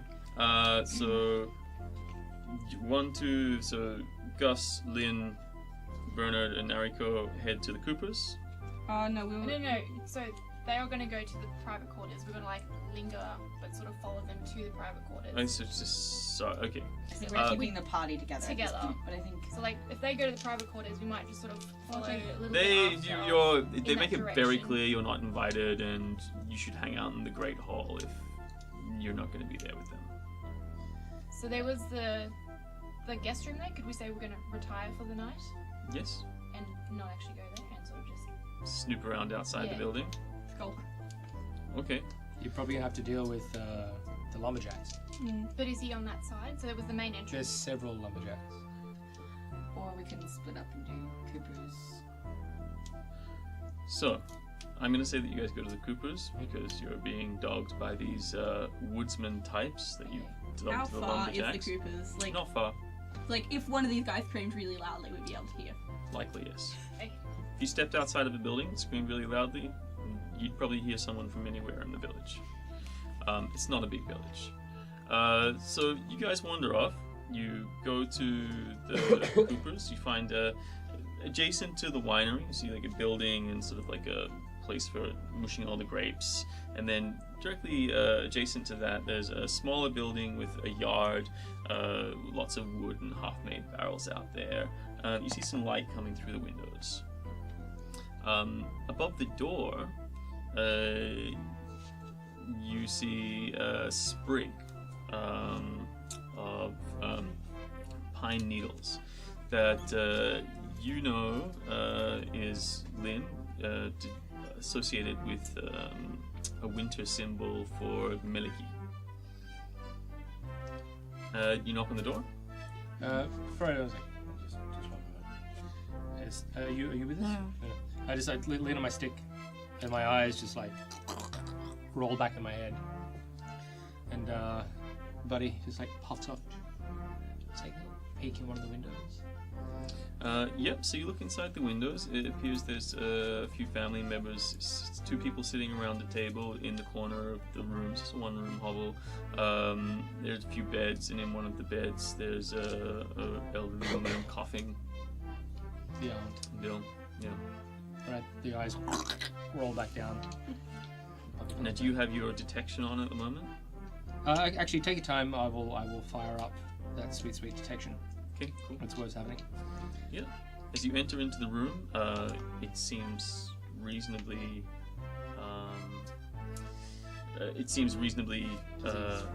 Yeah. There's a bit of it here and there. Everyone's kind of infected, but not so much. Except for the aunt, who is definitely in the throes of the sickness. She's got some sores on her body, coughing. The door is open and you just kind of walked in and announced yourself. And hello. Welcome, strangers. Sorry, what can we do for you? We're just visiting on behalf of your, I believe, family of yours, the Smiths. They've just asked us Yes, we are related to the Smiths.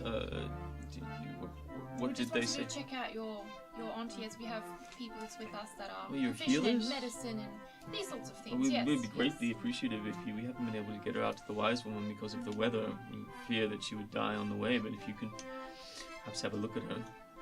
I'll take a peek. Okay. A little look ski.